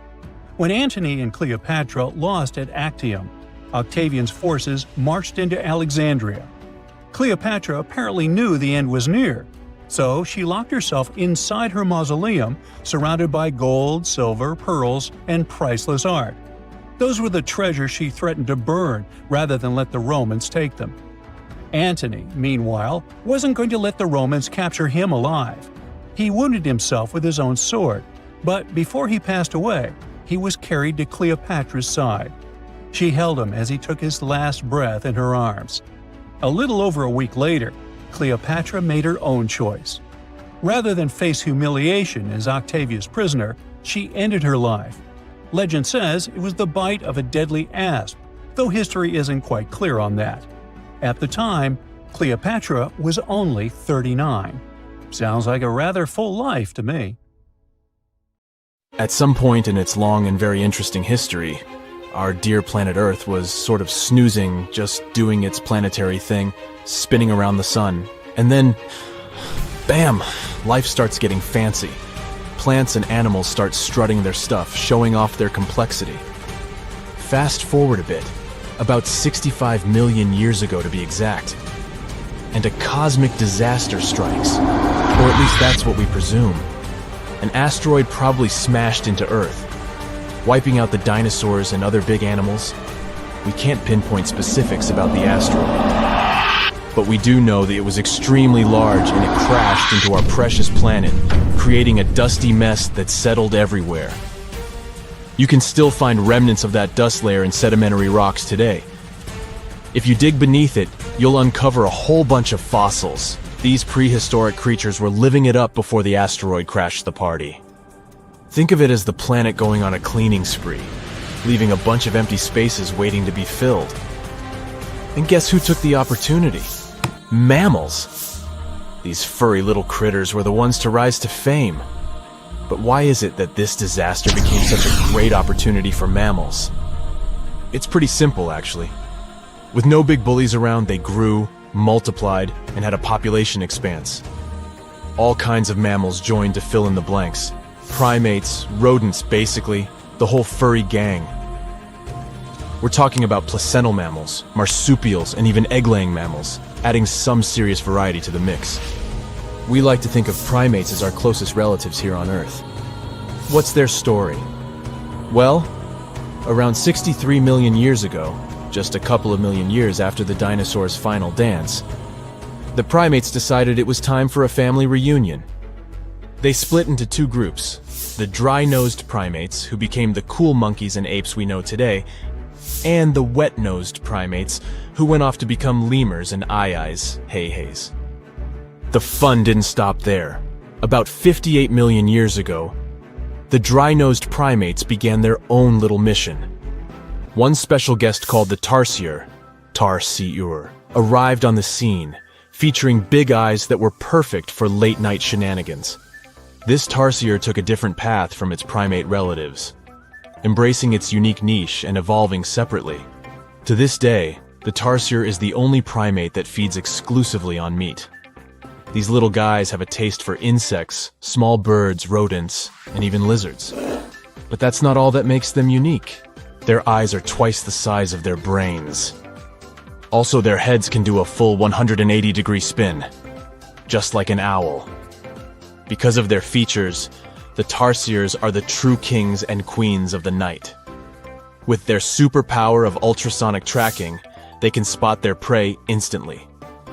Plus, their legs and feet are like springs ready to launch them into action.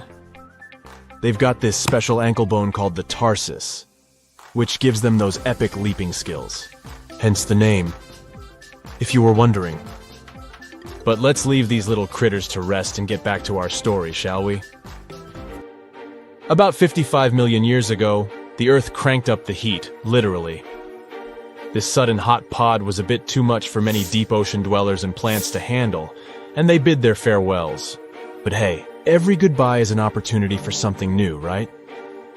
The oceanic mammals known as cetaceans, saw their chance and took it. They splashed into those empty niches, becoming the rulers of the sea. In this category of creatures, you can find the blue whale and the dolphin. A special primate guest made an appearance around 47 million years ago. Scientists now affectionately call the fossil of such a creature Ida. This little wonder caused quite a stir, initially hailed as the missing link in human evolution. But here's the hilarious part. It turned out Ida was not one of us dry-nosed primates, but a cheeky wet-nosed one. Moving forward to 40 million years ago. This is when another big event happened in the primate world.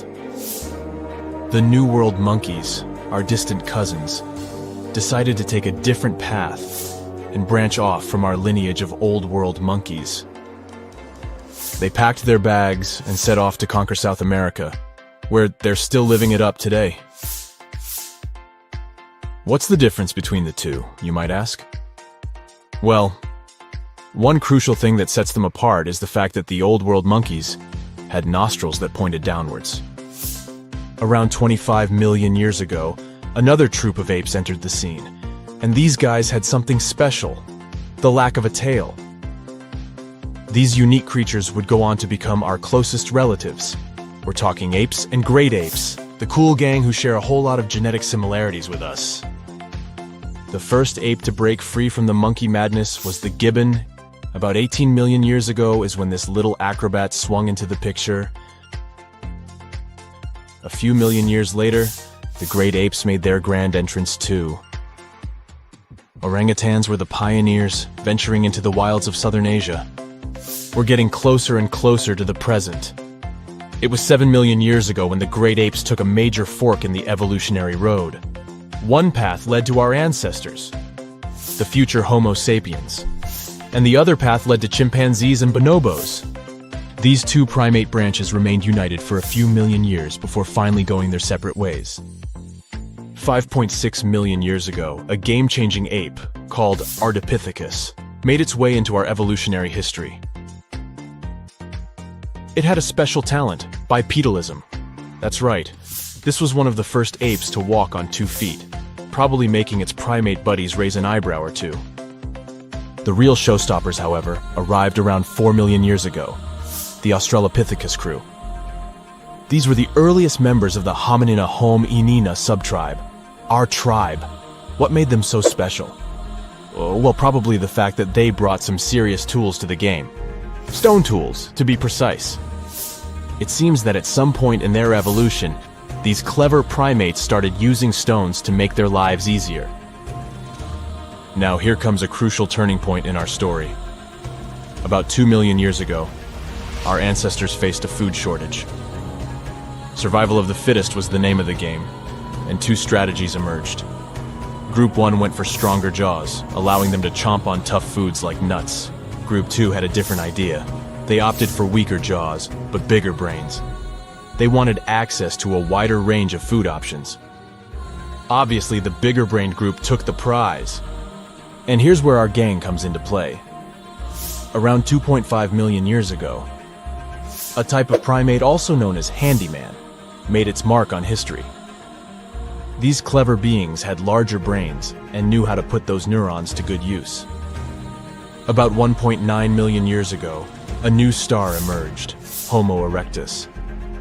These creatures not only walked upright, but also had brains that were almost twice the size of the handyman's. They took the world by surprise, becoming the first of our direct ancestors to venture out of the African continent. They even knew how to tame fire. Approximately 700,000 years ago, the world witnessed a culinary revolution. The earliest evidence of cooking appeared. And around 500,000 years ago, our ancestors decided it was time to become a bit more fashionable, donning the first evidence of clothing. Our very own species came to be just 300,000 years ago.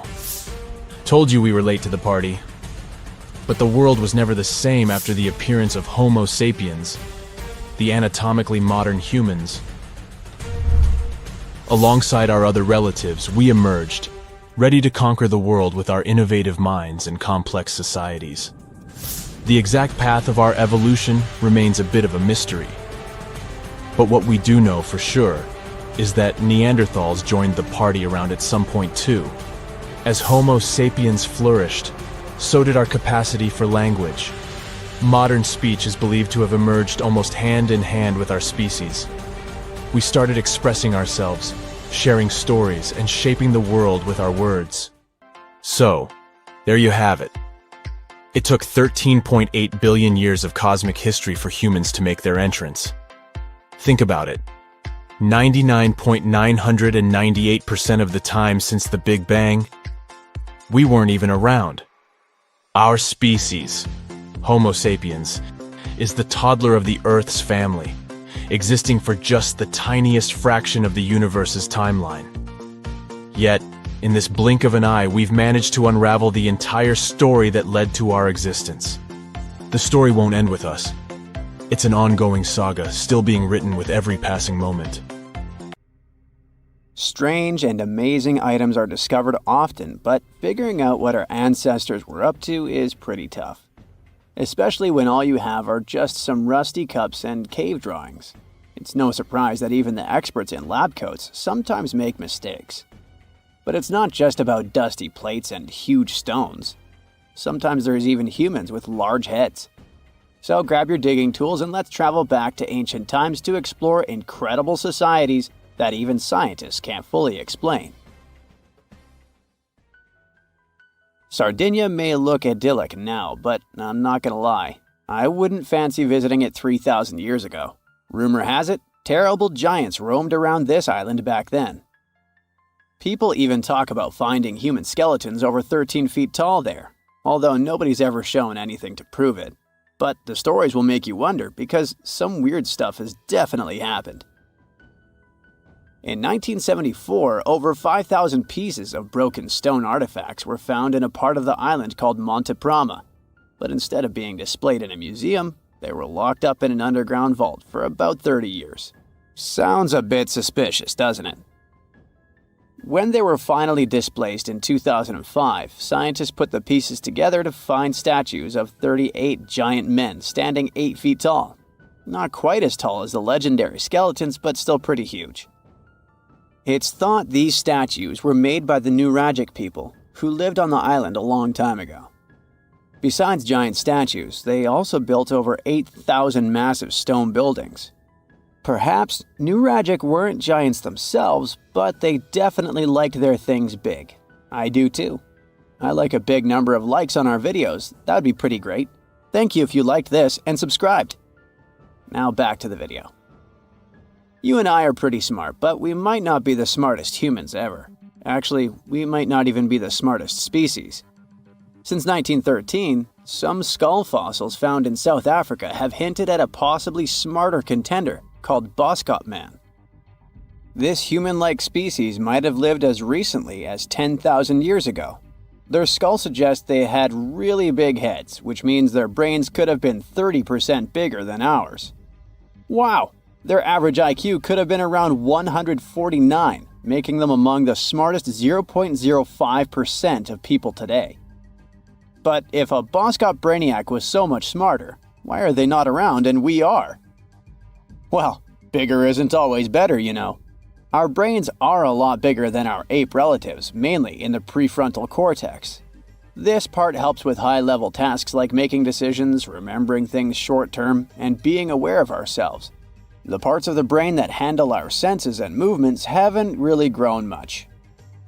So, maybe the Boskops spent too much time dwelling on the past rather than doing practical things like hunting. But this is all just guessing. We really don't know what happened to these clever cousins of ours. Some people even argue that Boskops weren't any different from us, with the only evidence being parts of skulls. The jungle is huge. Did you know the Amazon rainforest is home to about 30% of all the world's plant and animal species? That's impressive. However, the history of one native species, humans, has long puzzled scientists. The mysterious Kasarabe people lived here for hundreds of years and then vanished around 1400 AD. People thought the Amazon only had a few scattered tribes, but recently we discovered big, unusual shapes in the ground called geoglyphs. These might look like simple shallow ditches, but they're actually the remains of a vast civilization that spread over 5,000 square miles and includes about 450 markings, some as wide as 1,300 feet. That's insane!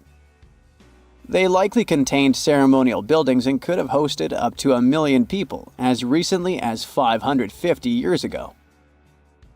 Thanks to new technology like LiDAR, which uses a safe laser to map the forest without harming it, we can explore deeper. In 2019, some scans showed miles of raised roads and pathways and even pyramids over 70 feet tall. They found 26 separate settlements, 2 of which were at least 250 acres each. Damn, that's like 330 soccer fields. It's not certain what happened to the Kasarabe people. Maybe European conquistadors drove them out. Maybe the most baffling ancient civilization is one we've never actually found a trace of. Yep, I'm talking about Atlantis, the grand city that supposedly sank into the ocean. The first mentions of Atlantis come from the ancient Greek philosopher Plato, who talked about a great city near the Strait of Gibraltar. But for ages, everyone just thought Plato made up Atlantis as a perfect version of his own Athens. So why, about 12,000 years after it supposedly vanished, do we still wonder if it might be real? Well, in the 19th century, U.S. Congressman Ignatius Donnelly wrote a book giving 13 reasons why he thought Atlantis was more than just a myth. Then, in 1965, some folks thought they actually found Atlantis when they discovered the Richat structure, a massive 25-mile-wide dome in Mauritania, Africa. It's so big that you can see the whole thing from space.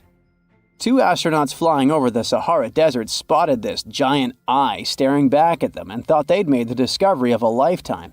Unfortunately, there's no solid evidence linking this structure to Atlantis. It's believed to have formed from volcanic activity about 100 million years ago. But it does look suspicious, doesn't it? Still, we're no closer to knowing the truth. Imagine going back to about 3,300 BCE and finding yourself in South Asia. Welcome to the Harappan civilization. These people were way ahead of their time. They had cities like Harappa and Mohenjo-Daro, complete with baked brick houses, sophisticated drainage systems, and even public baths. This place might have had over 5 million people, making it one of the densest regions at the time. They also invented a system of standardized weights that was incredibly useful for traders. And trading they did. These people had connections stretching all the way to the Middle East, thanks to their great skills in metallurgy. They even had a form of ancient branding. The seals were used to stamp clay on trade goods. Despite being so advanced with a thriving urban life, there's a whole bunch of mystery shrouding their language and script. We've got bits and pieces of their writing, but no one's deciphered them yet, even with all the technology we have today. We also still don't know how exactly their society worked. It looks like they didn't flaunt their social status as much as other civilizations. No grand palaces or massive monuments. Instead, their largest buildings might have been granaries. They sure were practical. Unfortunately, all good things must come to an end.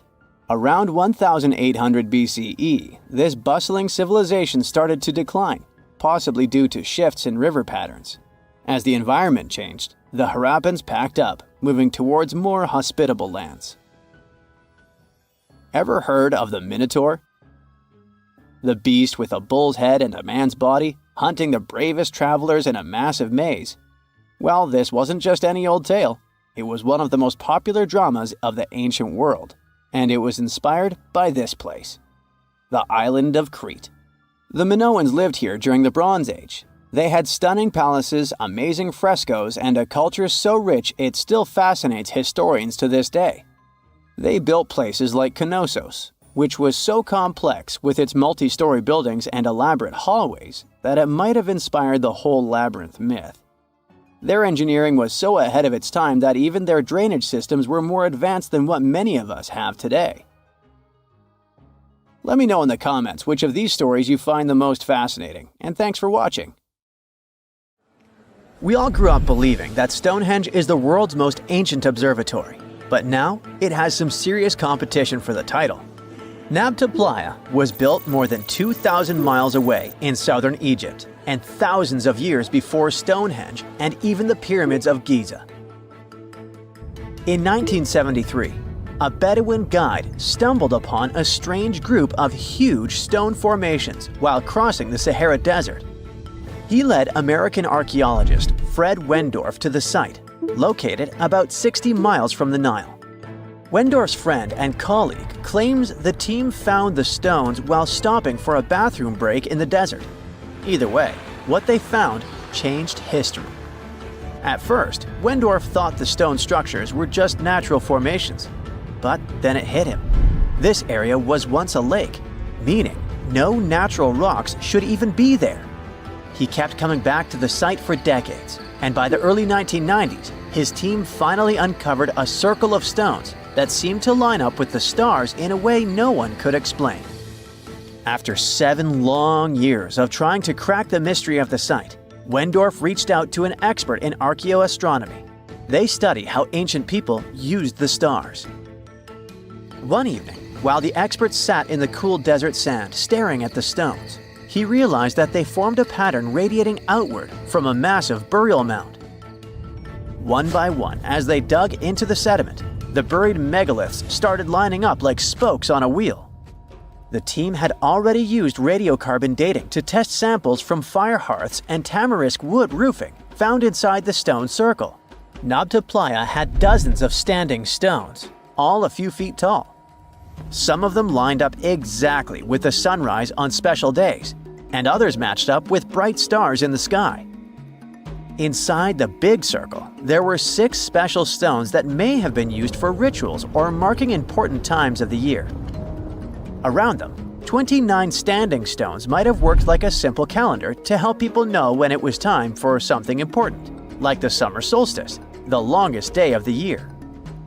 When the sun rose in just the right spot, it was a sign that the rainy season was coming. The stone circle once aligned with the brightest stars in the northern sky: Arcturus, Sirius, and Alpha Centauri. Some stones even pointed to the constellation Orion. By tracing Arcturus's movement across the sky, they figured out that it matched perfectly with the circle around 4800 BCE. That means it was the oldest astronomical site ever discovered.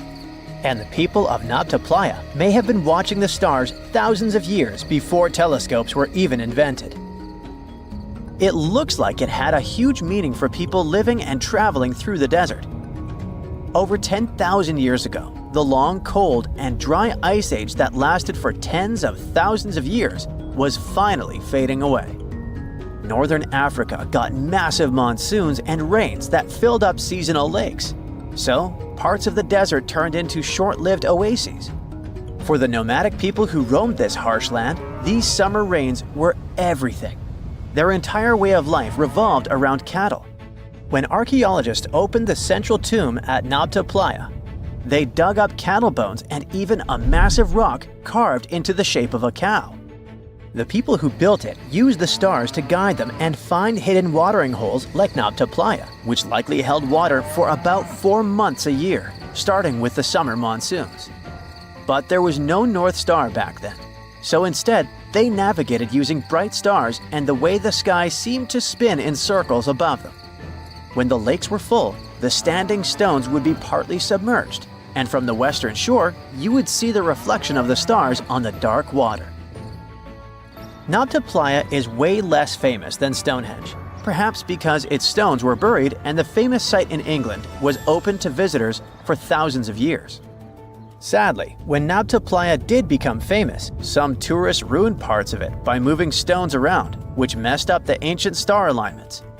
To protect it, the authorities moved everything to a museum where people can see the stones and the carved cow statue without damaging them.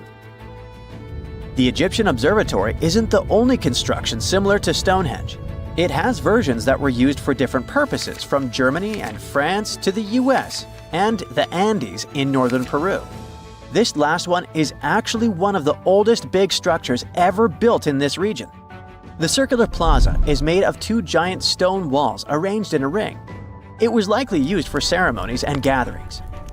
Scientists have carbon dated it to be about 4,750 years old, which means it was built before the Great Pyramids of Egypt and Stonehenge. The plaza had 2 entrances and a special layer of clay, soil, gravel, and charcoal underneath.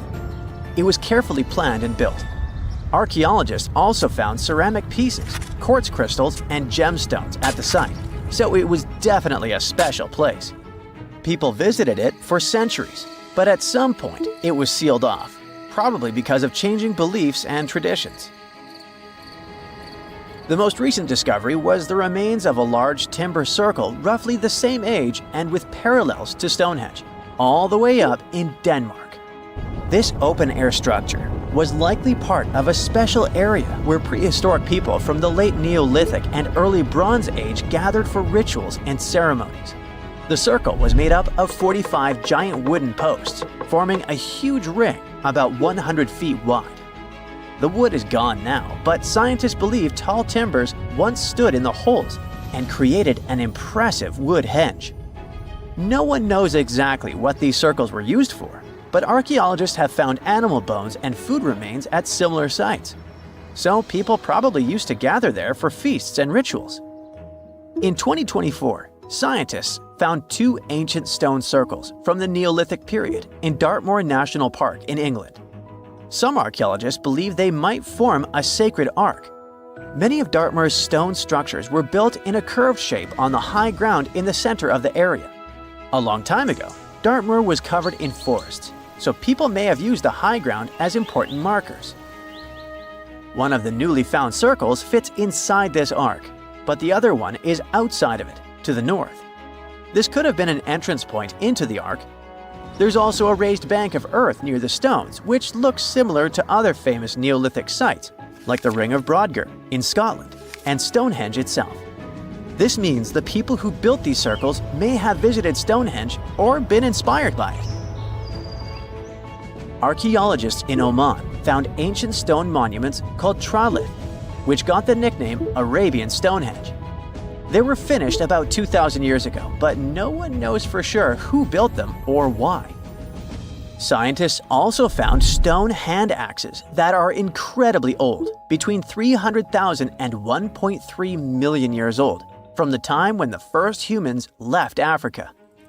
At another site in central Oman, archaeologists discovered a Neolithic tomb from around 5,000 to 4,600 BCE. There are 2 chambers with the bones of dozens of people inside beneath a giant megalithic structure. Nearby, they also discovered rock carvings that were made by people who lived in the area. And then there is another Stonehenge look-alike, this time in Saudi Arabia, that was used as an apartment complex thousands of years ago. Archaeologists discovered a total of 345 stone circles by looking at aerial photos of a lava field. Each circle is between 13 to 26 feet and has at least one large standing stone in the middle. These structures still have remains of stone walls and doorways. Stone circles like Stonehenge are often linked to ceremonies and rituals, but scientists say that many early houses were actually built in round shapes, and rectangular homes only became common much later in history. In 1850, French scientist Auguste Mariette went to Egypt looking for manuscripts, but accidentally found a head of a sphinx sticking out of the dunes. He cleared the sand and figured out the sphinx was guiding the entrance to some underground construction. Several months later, he finally entered the Serapeum of Saqqara. Inside, he found an enormous granite sarcophagi with remnants of 64 bulls. Scientists are still amazed by the tech that the ancient Egyptians used to transport those enormous boxes. The Serapeum was built around the year 3000 before the Common Era. It was an underground tomb built to honor the sacred Apis bulls of ancient Egypt. It had a long hallway, almost 500 feet long, with giant stone rooms on both sides. Some of the sarcophagi weighed as much as 50 average cars, and all of them were made with super precision with exact 90-degree angles.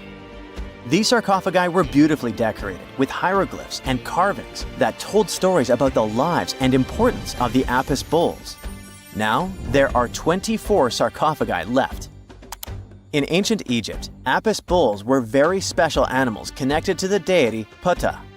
They thought the bulls carried Ptah's spirit and wisdom, helped the pharaoh, and protected the Egyptians.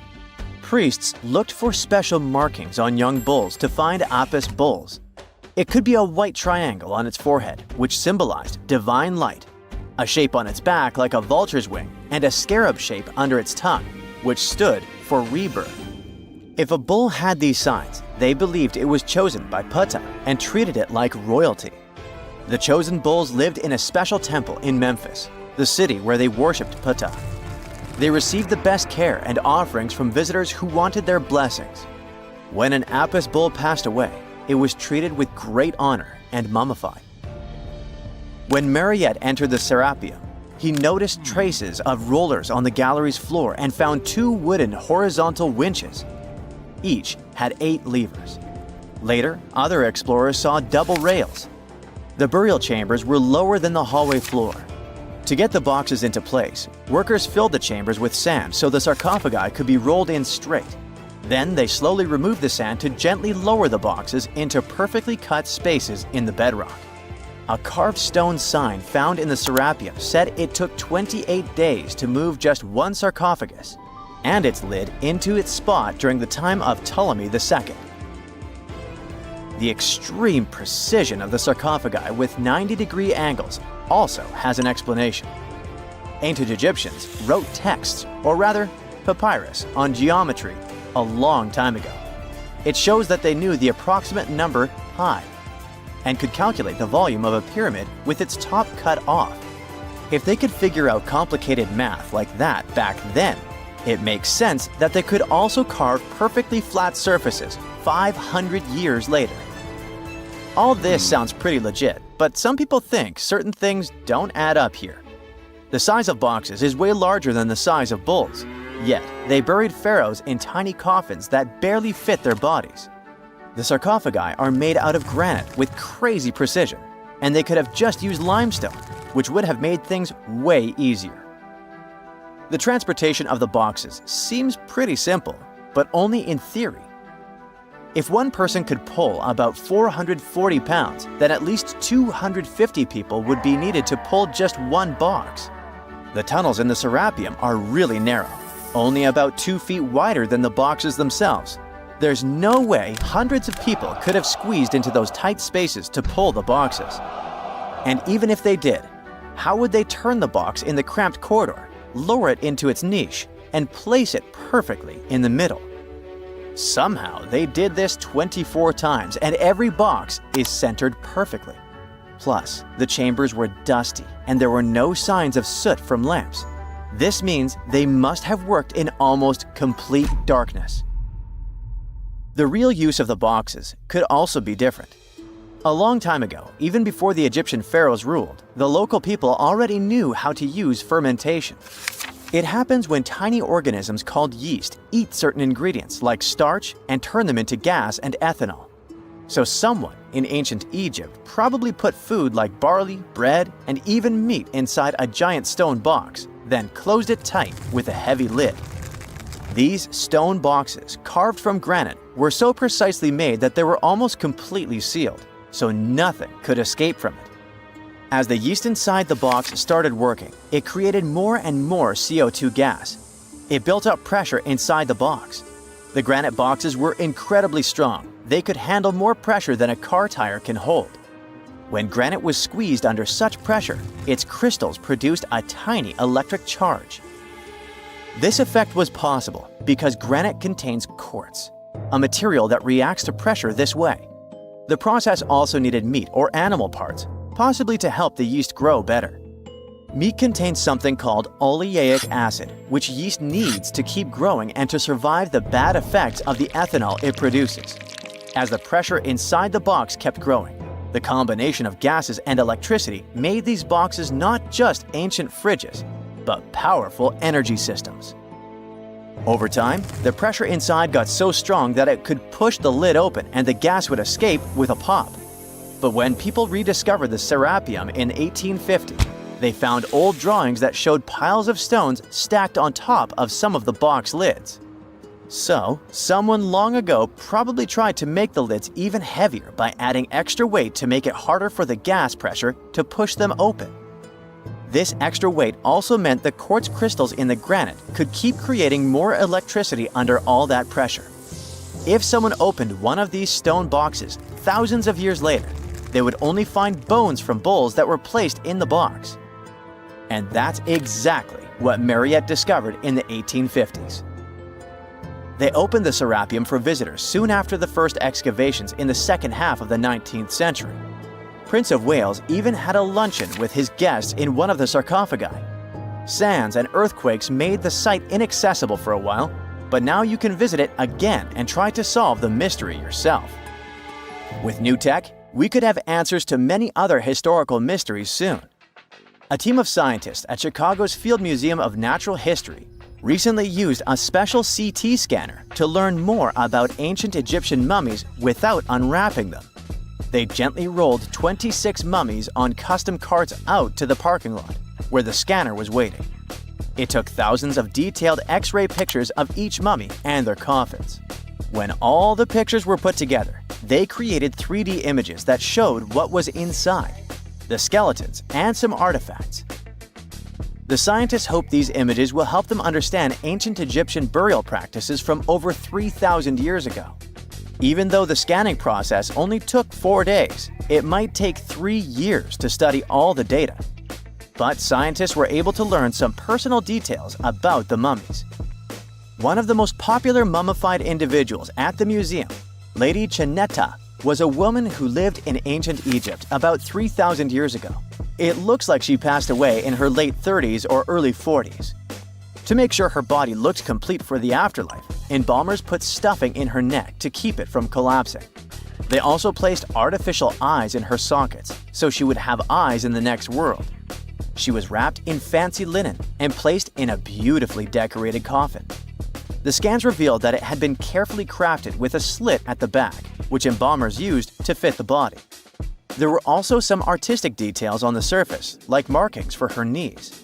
It looks like her burial was on the scale of a high-end luxury car. A gruesome discovery took place in Egypt some years ago. You want to hear about it? 16 human hands, carefully buried in 4 eerie pits. They didn't look too much like human hands at first, since they were abnormally large, but they were. Weirdly, there were only right hands. No left hands were in sight. It turned out that it points to the practice of an ancient dark ritual.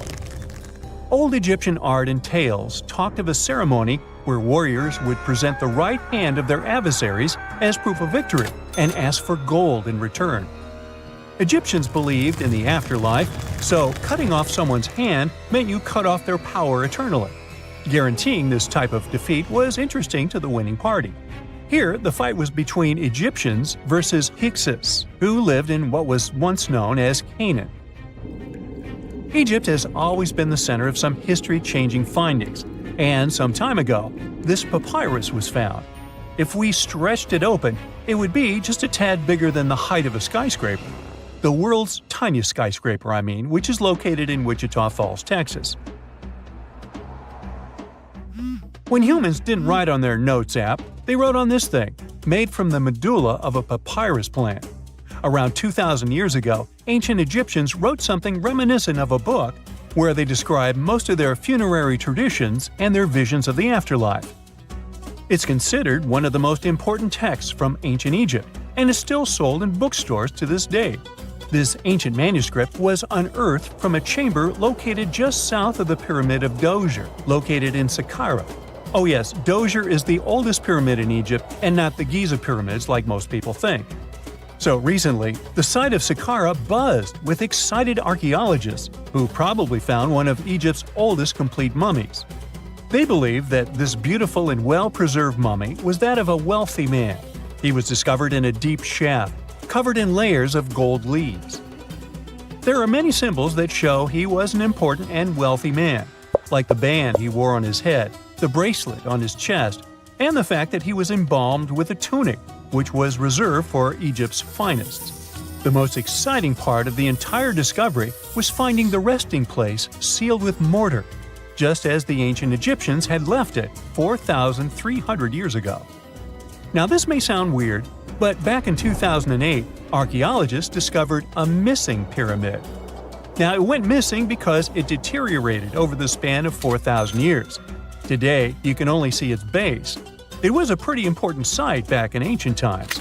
It is said that around the area of the pyramid, the ancients hosted a special type of ceremony where high priests would carry mummified remains of sacred bulls. Now here's a fun fact. Ancient Egyptians believed that Apis bulls were earthly incarnations of the city deity of Memphis and was connected to rites of fertility. It wasn't just any Apis bull, though. They needed to be all black, with a single white mark between its horns and a bunch of very specific characteristics. They were selected by the local priests and honored until they passed away. After that, they were mummified and buried in underground galleries. Meanwhile, this missing pyramid sort of disappeared around the 1800s. It was a German archaeologist who first found it in the village of Sahara. He called it the Headless Pyramid when he first found it. But then, years after the official discovery, the desert sand came along and covered the whole thing. There were some excavations between the 19th and 20th centuries, but they weren't too systematic. That's why scientists were so thrilled when they dug an entire pyramid's base after removing the 25-foot mound of sand that was covering it. Oh, and it turns out American archaeologists are excavating a cemetery in Egypt that could contain over 1 million mummified bodies. So far, archaeologists have dug around 1,700 mummies. One of the main differences from other classic Egyptian mummies is that these people weren't kings and pharaohs. They were commoners that most likely lived about 1,500 years ago, when Egypt was controlled by the Roman and Byzantine empires. The name of the cemetery is cool, though, the Way of the Water Buffalo, just in case you want to check it out on your next trip. Other than bulls and buffaloes, ancient Egyptians also liked baboons. Are you seeing a pattern here? In the beginning of the 20th century, archaeologists discovered a site filled with mummified baboons in a place called, guess what? The Valley of Monkeys. An animal wouldn't have been mummified if it wasn't considered important. Certain animals were more important than others, since they were linked to specific deities. Jackals were connected to Anubis, the ancient god of the afterlife, and cats were likened to the female deity Bastet. Baboons were a pretty big deal, since they were believed to be connected to Thoth, the deity of wisdom and advisor to Ra, one of Egypt's supreme deities. The archaeologists who studied these animals weren't too happy. They think these baboons were kept inside and were deprived of sunlight for most of their lives. They had extreme vitamin D deficiencies and they were poorly fed. Maybe Thoth got angry with these baboon keepers. Just a guess. Since there's never a boring day for archaeologists in Egypt, they also found human mummies with golden tongues. Since Egyptians were all about the afterlife, they believed that golden tongues might help a person speak once they pass to the other side. I mean, it's a long shot, but hey, why not? Some of these mummies were placed in wooden coffins with goods, such as necklaces, pottery, golden artifacts in the shape of lotus flowers and scarab beetles, and iPhones. Just kidding. A new temple was also unearthed recently in Egypt. Scientists believe it was dedicated to honor Zeus Cassios. That deity would be a cross between Zeus, the almighty Greek deity of the sky, and Mount Cassios. While digging around the Sinai Peninsula in Egypt, archaeologists spotted 2 pink granite columns poking out of the ground, and bingo. They believe these columns represented the temple's front gate and collapsed during an earthquake many years ago. And speaking of deities, there weren't only super serious deities. Recently, scientists unearthed a golden ring in a city south of Cairo. No, Frodo, it's not magical. It was a normal gold ring, but it had the depiction of the deity of fun, officially named Bes. This deity is often described in sacred texts as a happy, chubby dwarf. Today, many tattoos we get are sorta deprived of any sense and are made of aesthetic purposes only. In ancient Egypt, though, women would get tattoos as a token of protection for childbirth. That's what scientists think, at least. Around the Nile region, scientists found some mummies that had well-preserved tattoos, which is a rarity since the skin deteriorates so easily. 2 of these women tattooed their lower backs, and the drawings were simple. They were mostly pictures, including that same chubby dwarf we just talked about, Bes. He also had a side hustle as the protector of women during childbirth. Now, would you believe me if I told you ancient Egyptians invented robots? No? Well, that's because that's not entirely true. Sure, they were astronomers, mathematicians, and engineers, and somehow they also squeezed an eccentric invention into that package. An automated deity some scientists called Hathor. This wooden statue had been in the Metropolitan Museum of Art for years before someone noticed its secret. With the help of an X-ray machine, specialists discovered a mechanical operating system inside it. The pulley-like axis goes from the statue's shoulder to her left leg. When the system rotates, the statue raises and lowers her hand. Hey, pick me! Pick me! I got my hand up here. We know that the ancient Egyptians were talented enough to build something as grand as the pyramids, but were they also smart enough to measure the speed of light? There's a theory circulating online that says exactly that. If you look at these two numbers, you'll see that they match completely. The first one is the speed of light in a vacuum measured in meters, and the second one is the latitude of the Great Pyramid of Giza. So, was it done on purpose, or is it just a coincidence? Well, happily, we can tell you that it's actually just a coincidence, not another conspiracy thingy. The Great Pyramid is just one of the many places in the world that share the same latitude. And more importantly, even if the ancient Egyptians had somehow measured the speed of light and chosen to keep it a secret from the rest of the world, they wouldn't have used meters to put it down. Meters were only defined at the end of the 18th century. The builders of the pyramids used a different unit of measure called cubits. 1 cubit is equal to 1.5 feet. Cubit was based on the length of the arm from the elbow to the tip of the middle finger, and it became popular in the ancient world. So if they wanted to impress the rest of the world and set the pyramids at a point that matched the speed of light in cubits, they would have to build their iconic constructions somewhere in Europe. And then the Danish astronomer who first measured the speed of light in 1676 would have been really upset to know that someone had done it centuries before him. So although they were ahead of their time in many aspects, the ancient Egyptians never measured the speed of light or used longitude and latitude to map their locations. The base of the Great Pyramid of Giza might seem like a perfect square, but it's actually an 8-sided structure, not 4-sided. Each of its 4 sides has a subtle concave indentation that splits it evenly from base to tip. The official version is that a British pilot was the first to notice it in 1940 while flying over the pyramid. He took a photograph that showed shadows highlighting these indentations. Some people think these lines are only visible from above and can best be seen at dawn and dusk during the spring and autumn equinoxes. This has led to a freaky theory that the ancient Egyptians might have designed the pyramids to communicate with something looking at them from above. Now, the Great Pyramid is one of only 3 pyramids that used to have a swivel door. It weighed around 20 tons, but they could still easily open it from the inside. Its precise fit made it nearly invisible from the outside, with no visible latch or handle. There were only slight variations in the exterior stone that gave out an opening. The other 2 pyramids with similar doors belonged to Khufu's father and grandfather. The Great Pyramid also has a hidden void at least 100 feet long that was only found in 2017.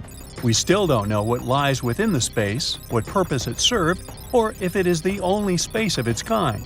Researchers used the same tech to see through cathedral walls, Mayan pyramids, and even volcanoes. It depends on a natural shower of subatomic particles called muons. They pass more easily through empty space than through solid materials. So if they arrange multiple muon detectors around a structure, scientists can map out its solid and empty areas. A team of scientists placed muon detectors inside the Great Pyramid and allowed them to gather data for months. Scientists have analyzed samples of the mortar used to build the pyramids many times. Although we know its composition, modern technology still can't replicate it. The mortar is mostly made from processed gypsum, but it wasn't used like the cement we use for bricks today. Instead, they used it to support the joints between the massive stones as they were set in place. The estimated amount they needed to construct the Great Pyramid was around 500,000 tons of mortar. The gypsum mortar is stronger than the stones themselves and has held up for thousands of years. Now, all 4 sides of the Great Pyramid are aligned with the cardinal points – north, south, east, and west. According to geologist and engineer Glenn Dash, the alignment is accurate to within 4 minutes of arc, or 1/15th of a degree. The architects managed to achieve this without modern tools like drones, blueprints, or computers. Many researchers try to explain this construction miracle. Maybe they used the pole star or the sun's shadow. Dash recently proposed a new, simpler idea. The Egyptians might have used the autumnal equinox to align the pyramids. It happens twice a year when the Earth's equator passes through the center of the Sun's disk, making day and night nearly equal in length. To test his theory, Dash conducted an experiment on the 22nd of September 2016, the first day of the fall equinox. He used a special rod the Egyptians had to cast a shadow and tracked its tip at regular intervals, forming a smooth curve. By connecting 2 points of the curve with a taut string, he created an almost perfect east-west line. Dash noted that on the equinox, the shadow's tip runs in a straight line, nearly perfectly east-west, and with a slight counterclockwise error. There's a similar error in the pyramids. Although his experiment was conducted in Connecticut, Dash believes that the same method would work in Egypt. All the ancient Egyptians needed was a clear, sunny day. They could determine the fall equinox by counting 91 days from the summer solstice. But they left us few clues, and no engineering documents or architectural plans have been found that explain their methods. So they might have mapped shadows, but it's not definite. Now, scientists have long wondered how heavy stone blocks were carried to the pyramid sites, and they might finally have an answer. A research team from the University of North Carolina, Wilmington, has discovered that 31 pyramids are likely to have been built along a long-lost ancient branch of the River Nile. It's now hidden under desert and farmland. For many years, archaeologists have thought that ancient Egyptians must have used a nearby waterway to transport materials, equipment, people, and whatever else they needed to build the pyramids on the river. But up until now, they weren't certain of the location, shape, size, or proximity of this waterway to the site of the pyramids.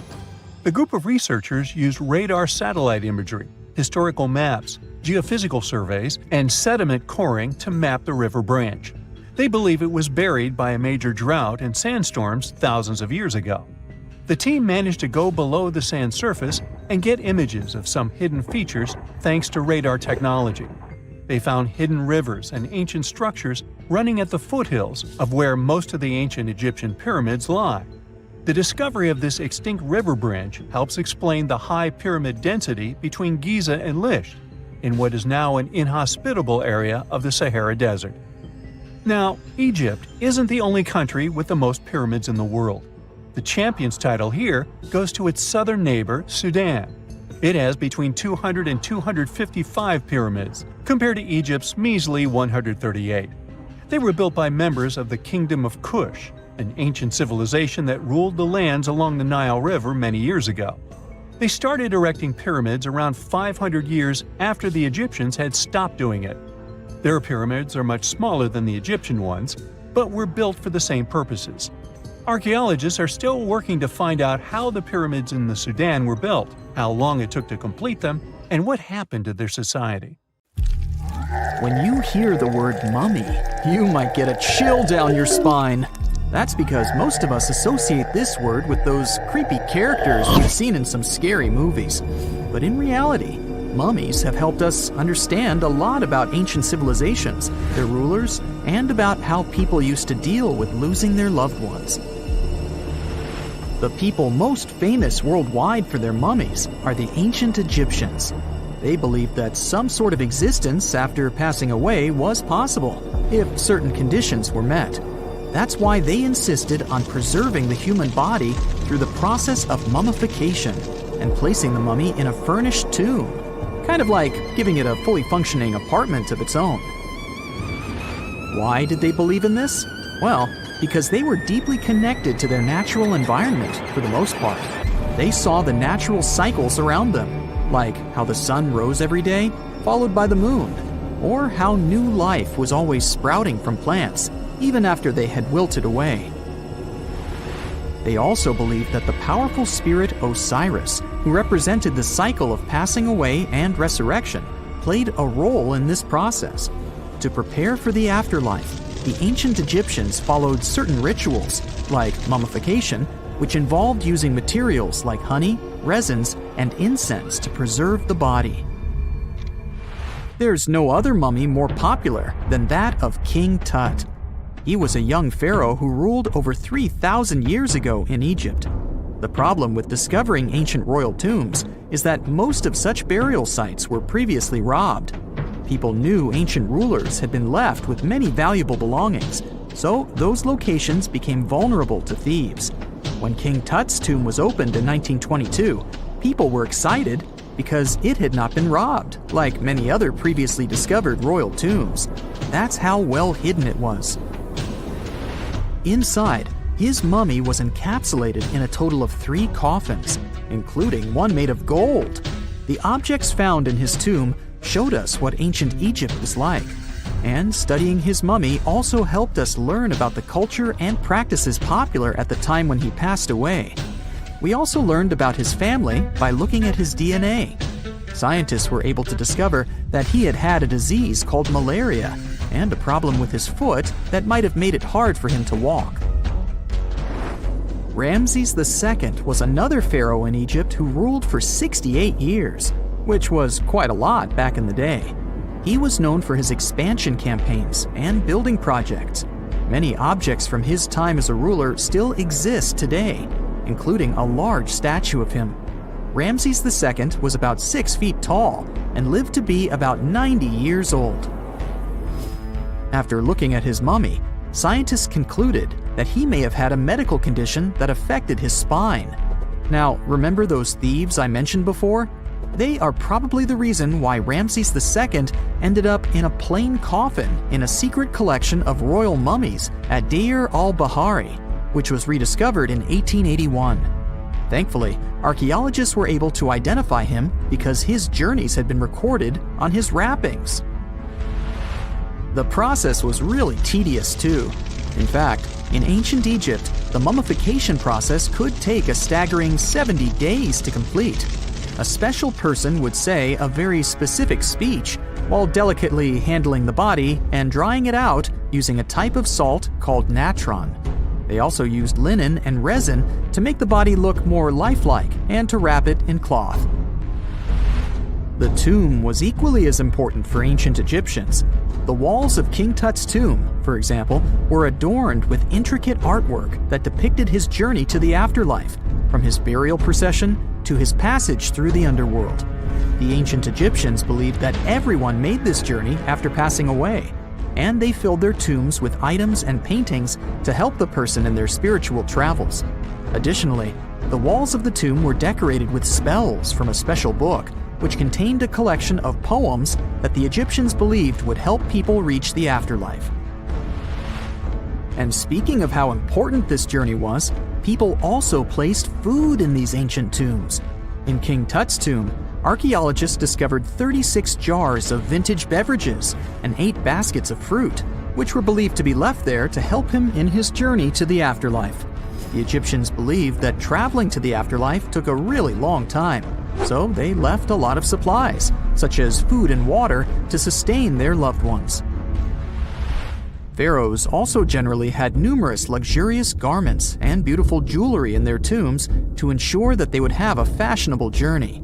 These items included various types of linen clothing, such as tunics, scarves, gloves, and headdresses, as well as a lot of gold jewelry with precious stones, like bracelets, buckles, pendants, necklaces, rings, and even precious depictions of insects for protection. Some were also deposited with fans made from ivory and ostrich feathers to keep them cool in the afterlife. Some ancient rulers were even placed in their forever apartments along with boats. For example, Pharaoh Khufu built the Great Pyramid at Giza as his tomb, and a large ship was found inside. King Tut, however, was buried with multiple boat paddles, but no actual boat. Instead, he had 3 chariots and numerous walking sticks made of precious materials, perhaps indicating he'd rather travel to the beyond by land, not by water. Amongst the most interesting objects found near ancient mummies are bottles of oils and perfumes. If rulers were supposed to be fashionable, why not smell nice too, right? Also, some of them had some ancient kinds of board games, most of them made out of precious materials like gold or ivory. One of those games was called Senet. It was very popular amongst the ancient Egyptians and very similar to modern-day chess. The ancient Egyptians may have the most famous mummies out there, but they weren't the first to invent the procedure. In fact, It all started in South America with an ancient civilization named the Chinchorro. As far as we know today, these people were the first to mummify their loved ones that had passed away. They did it somewhere around 2,000 years before the Egyptians started their own rituals. Sure, we can tell a lot about ancient rulers by studying these mummies, but until recently, we had no idea what they really looked like during their lifetime. Not so long ago, though, some very special mummy paintings were found by archaeologists studying ancient Egyptian objects. These mummy portraits are highly detailed paintings of individuals that were made while they were still alive. Such paintings were often painted on wood, as opposed to the classical portraits we all know about, which are painted on canvas. They are known for their realism and beauty, and have even been used by researchers to diagnose diseases by comparing them to the corresponding mummies. Some of these portraits also include depictions of jewelry, which was later found on the mummies. The recent discovery of these mummy portraits in Central Egypt is significant, as it marks the first time in over a century that such paintings have been found. Mummies appeared all around the world naturally, too. Mummification can occur without people intervening because of natural conditions, like extremely cold or hot environments, places with a lack of oxygen, or accidental exposure to chemicals that preserve the body. These conditions don't allow bacteria to grow, resulting in the body remaining more or less intact. Famous Otzi was one of these mummies.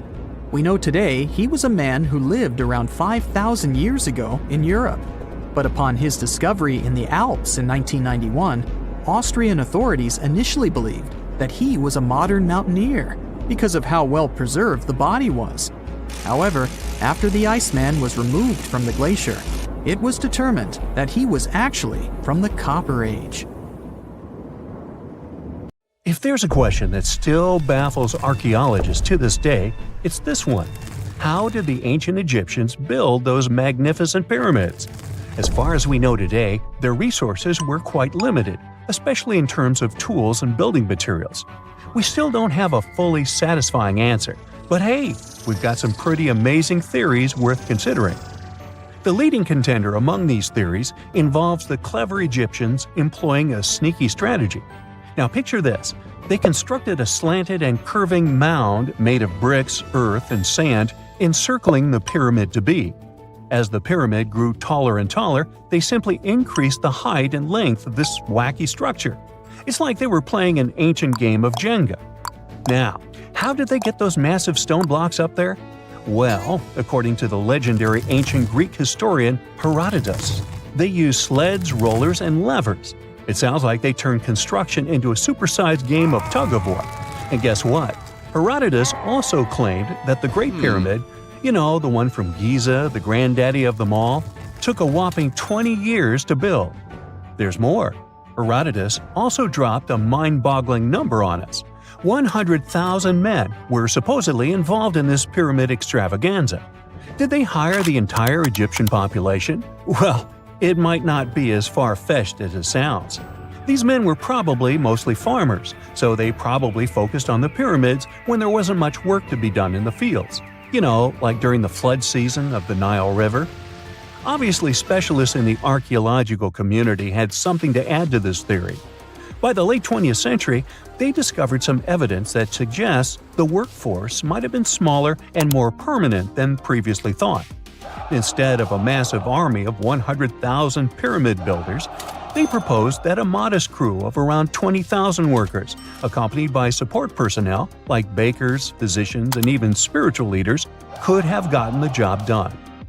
There was also this theory that claimed that the pyramids were actually built from the top downward.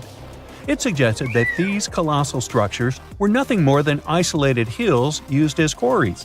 The stones were supposedly drawn from these hills, and over time, competing engineers took charge and transformed them into the iconic pyramids we know today. Now, before you dismiss this theory as a wild fantasy, some folks thought it wasn't completely crazy. After all, there are instances where isolated hills exist, so maybe this theory had a tiny glimmer of truth. Whether it involved ramp building or ingenious work schedules, one thing is clear. Those pyramids have definitely left their mark on history and on our imaginations. Now, speaking of ancient Egyptian mysteries, there's this gigantic unfinished obelisk sitting in ancient Egypt, and scientists are trying to figure out how it was shaped.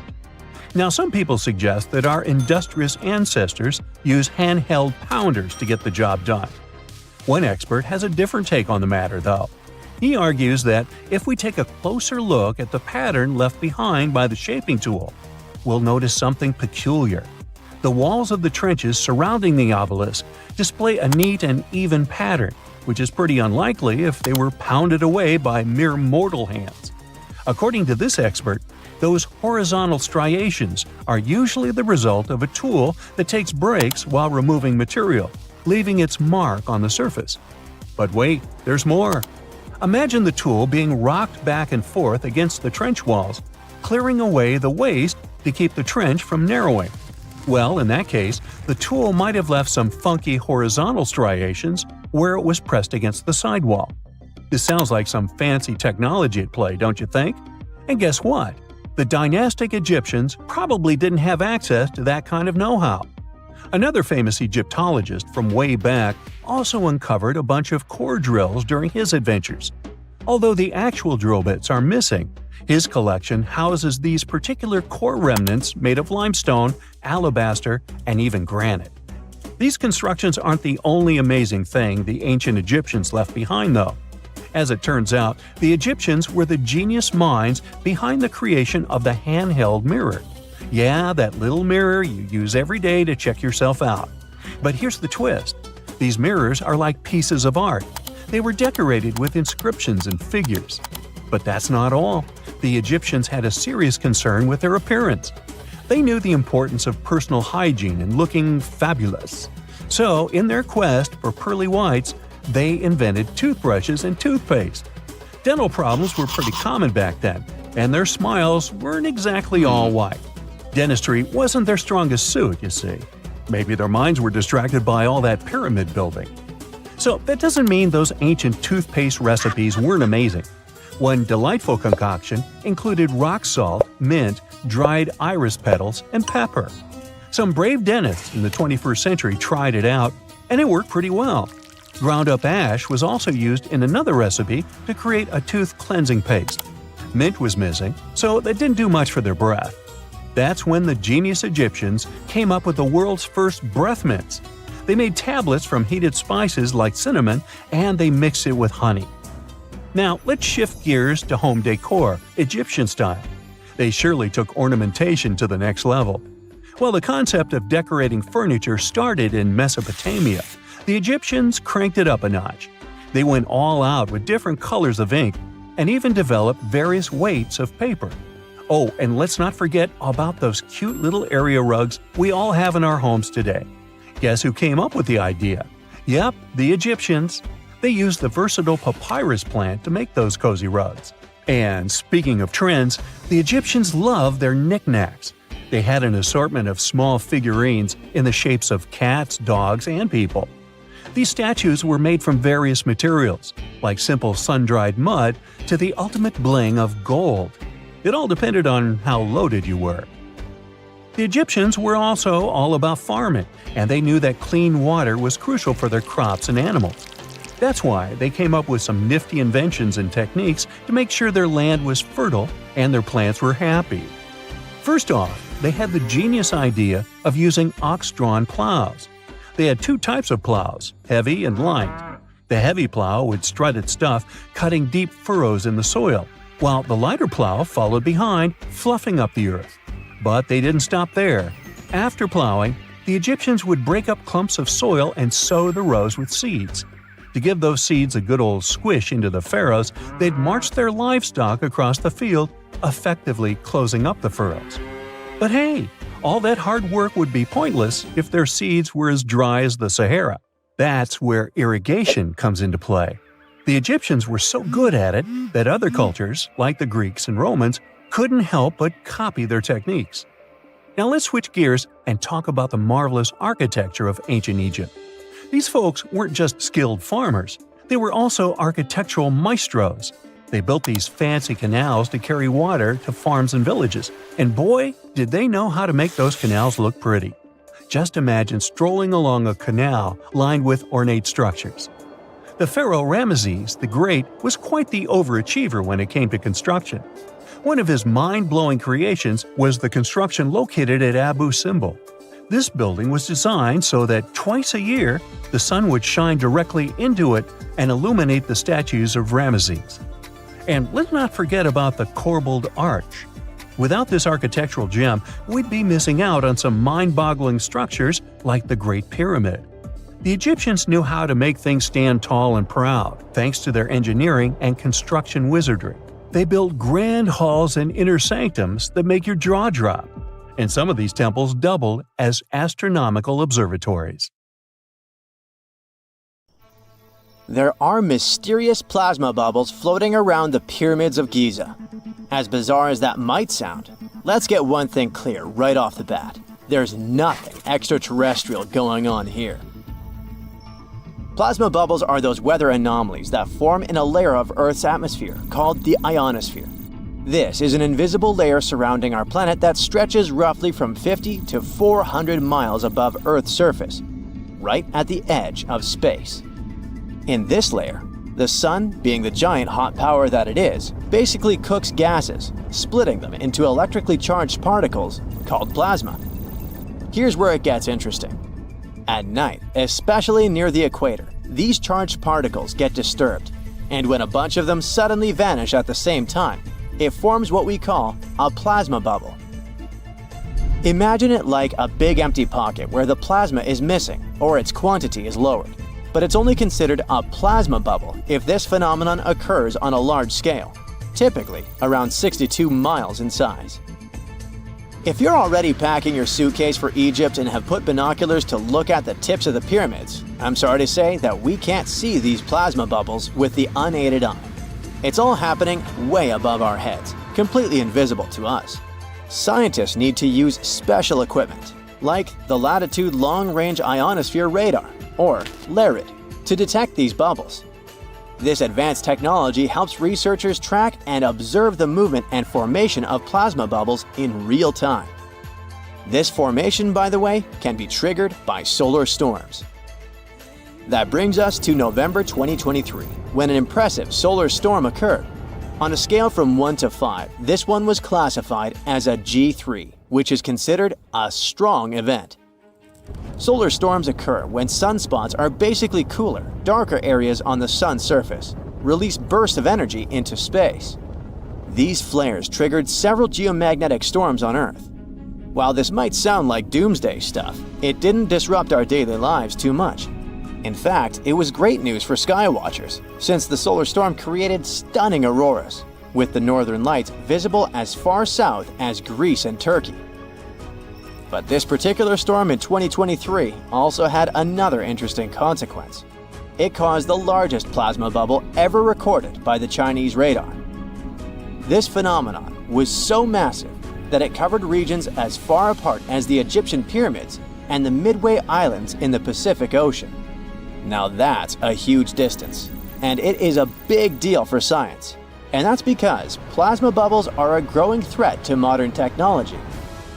Experts say they can disrupt satellite communications and GPS systems. So if you're using Google Maps or Waze and suddenly it can't figure out where you are, a plasma bubble might be to blame. Great. We now know what's going on with those bubbles, detected above the pyramids of Giza. But things get even weirder inside this ancient construction. Apparently, the Great Pyramid of Giza has the ability to concentrate electromagnetic energy within its interior. A couple of years ago, a group of researchers decided to see what would happen if they took this ancient architecture and hit it with radio waves. I mean, waves that are similar to the kind your phone uses, but on a much larger scale, up to 1,900 feet long.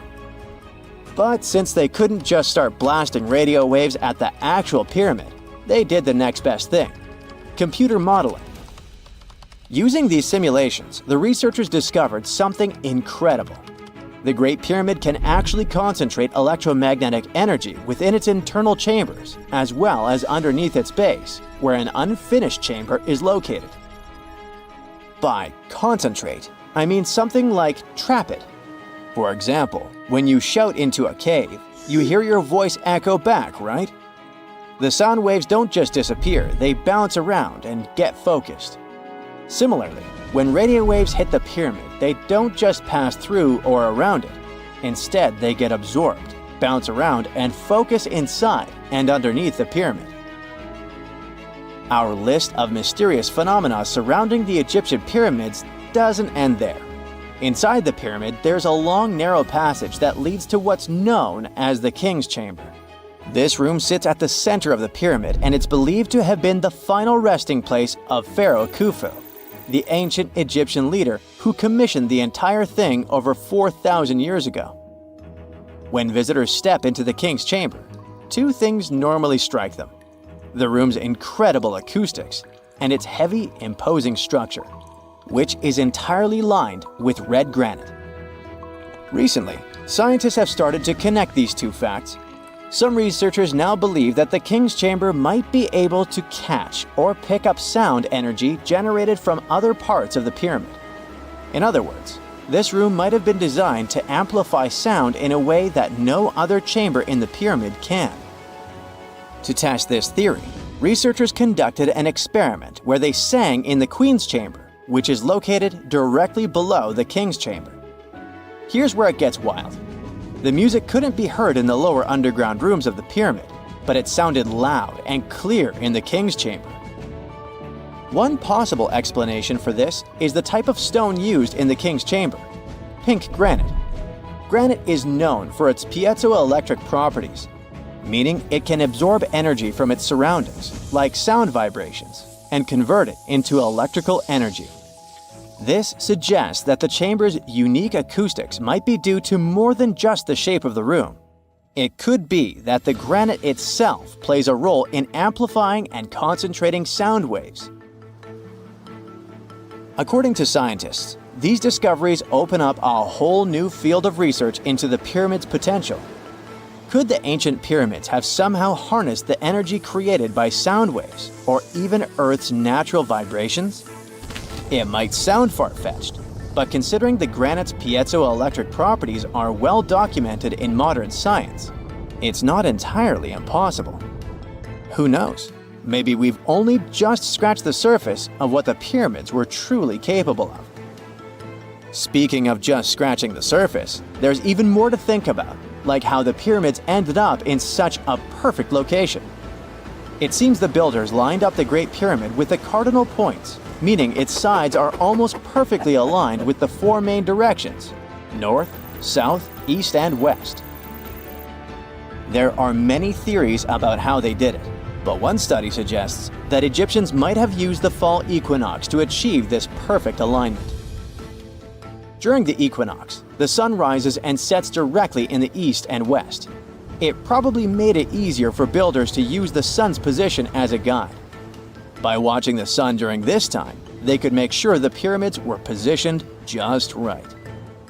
If we think about all these strange things about the pyramids, I mean their perfect alignment, the ability to concentrate radio waves, and the materials used in the chambers that might generate electrical energy, could the real purpose of the pyramids actually be much more complex than just being tombs? Well, Nikola Tesla thought so. It is said that the famous inventor and engineer was kind of obsessed with the Egyptian pyramids, and he wondered if they might actually be giant energy transmitters. He believed the shape and position of the pyramids could help them function as huge generators, capable of producing free, limitless energy. Some researchers agree with Tesla and believe that these massive monuments might have been designed as giant power plants. According to their theory, builders could have figured out how to move ions, those electrically charged particles in the atmosphere, by placing materials like copper, gold, and silver around the pyramids. So, it's definitely possible that the ancient Egyptians created a sustainable, renewable power source. Although this is a very interesting thought, We haven't been able to confirm this theory, and the true purpose of the pyramids remain one of humanity's biggest mysteries. You have heard about Nikola Tesla. You have definitely heard about the Great Pyramids in Egypt. But what if I told you that Tesla may have probably uncovered the ancient mysteries surrounding the pyramids? Wait, what? Is this a crossover episode? Nope. It's highly probable that the secrets of the pyramids are hidden in plain sight. But first, let's recap what we know about the pyramids. What's so mysterious about them? I mean, they are just old quirky buildings, aren't they? One of the biggest questions is how they were built. Some people think that the pyramids were created by people using only their hands and muscles. But others think that there might have been some kind of crazy energy source that we don't know about yet. Like, what if aliens helped out or something? Just kidding. But this idea of some unknown energy source being used to build the pyramids has been around for ages. Even in old texts, like the pyramid texts, it talks about how the gods gave us something to build a great power. So maybe there was something really powerful and mysterious going on back then? Who knows? Back in the early 1900s, he got obsessed with the Great Pyramids of Egypt. He read numerous books about these ancient structures and was blown away by how much energy they seemed to have. At that time, not many people knew much about electricity, and Tesla started to wonder if there was some kind of advanced tech hidden in the pyramids. He had an idea that the power of the pyramids had to do with electromagnetism, and he put a lot of time and effort into trying to figure out the mystery. Tesla had some pretty unusual theories about the Great Pyramids. He thought that they could actually store and move electricity, which could then be used to power up the areas around them. He also had this theory that the pyramids were built using some kind of crystal energy. He believed that the chambers inside the pyramids could have these super powerful crystals that could control the electromagnetic fields. But that's not all. Tesla also had this idea that the materials used to make the pyramids had properties that allowed them to trap energy from the sun and the moon. And not just a little bit of energy. He thought that the pyramid could actually create this massive energy field that could light up whole cities or even brighten up dark places. He thought that the pyramids could be used as giant power plants to generate electricity and run machines. Tesla even believed that the pyramids were somehow linked to cosmic energy, which could be used for spiritual enlightenment and healing. How very new age of him. Anyway, Tesla wasn't just pulling these ideas out of thin air. He was seriously into studying everything he could about the pyramids, from ancient artifacts and texts to hieroglyphs and drawings. And he came up with this idea that the pyramids were designed to be energy amplifiers, and some kind of unknown energy source was used during their construction. Some people thought Tesla was eccentric for coming up with these theories, but his ideas have actually had a huge impact on the way we think about the pyramids today. Researchers and scholars have been digging into his theories for years and using them to uncover some of the biggest mysteries surrounding these ancient structures. For example, recently scientists have used theoretical physics to investigate how the Great Pyramid of Egypt would react to certain radio waves. They found out that if the radio waves were a certain length, the pyramid could concentrate the energy inside its rooms and focus it under its base. The scientists did lots of calculations to figure this out. They first thought about what radio wavelengths would work best. Then they made a model of how the pyramid would react to the waves. They figured out how much of the energy from the waves would get absorbed or spread out. Lastly, they checked how the energy would move around inside the pyramid when the waves hit it. To help explain all of this, the scientists used something called multipole analysis. This is when you take a complicated object and break it down into simpler parts. Then you can see how each part interacts with the energy that's coming in. It's like taking apart a puzzle to see how each piece fits together. The researchers are interested in how all of this can be used in the future. They want to make really tiny particles that can do the same thing as the pyramid, but with light. By changing the size, shape, and the material of these particles, they can control how the light moves around them. This can be really useful for things like making tiny sensors or super efficient solar cells. The scientists had to make some guesses when they were doing their research. They assumed that there weren't any hidden spaces inside the pyramid, and that the material used to build it was all the same. But even with these guesses, they still made some pretty impressive discoveries. But the pyramid study is not the only proof that Tesla was ahead of his time. There are more Tesla's projects that seemed unrealistic at the time, but that scientists and enthusiasts reevaluate and try to implement today. Let's talk about Tesla's most ambitious project, the Wardenclyffe Transmission Tower. Back in 1900, Tesla was already a big shot when it came to electrical engineering in America. People were blown away by his amazing inventions and the fact that he managed to outdo Thomas Edison in the battle of currents. However, Tesla wasn't content to rest on his laurels. He decided to embark on his most ambitious project yet, the transmission tower at Wardenclyffe. It was built between 1901 and 1905, and it was based on one of Tesla's breakthrough ideas. He had a vision to make the impossible possible by creating a global wireless communication system. It would use Earth itself as a conductor, transmitting music, news, stock market reports, secured military communications, and even facsimile images. Does it sound familiar? Right, it sounds just like the internet that we use today, only without the use of any wires. But Tesla had a much bigger dream in mind: to transmit power wirelessly.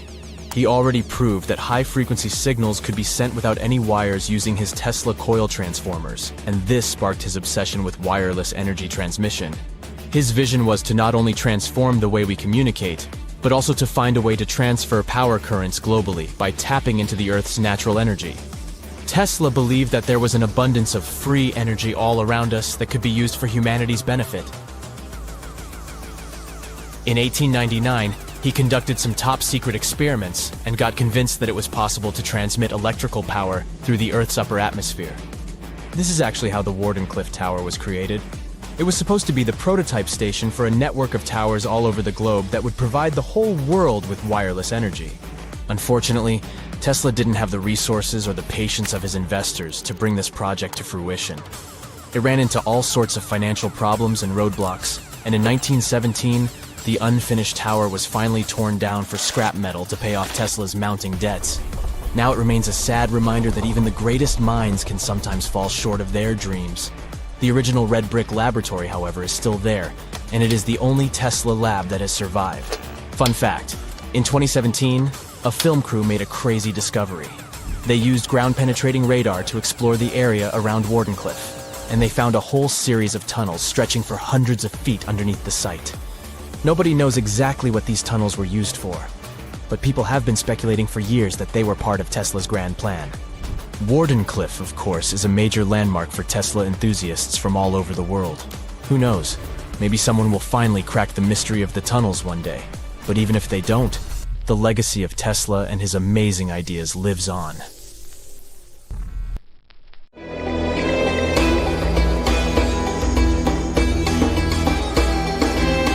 The Great Pyramid was created as the final resting place of ancient Egyptian monarch Khufu.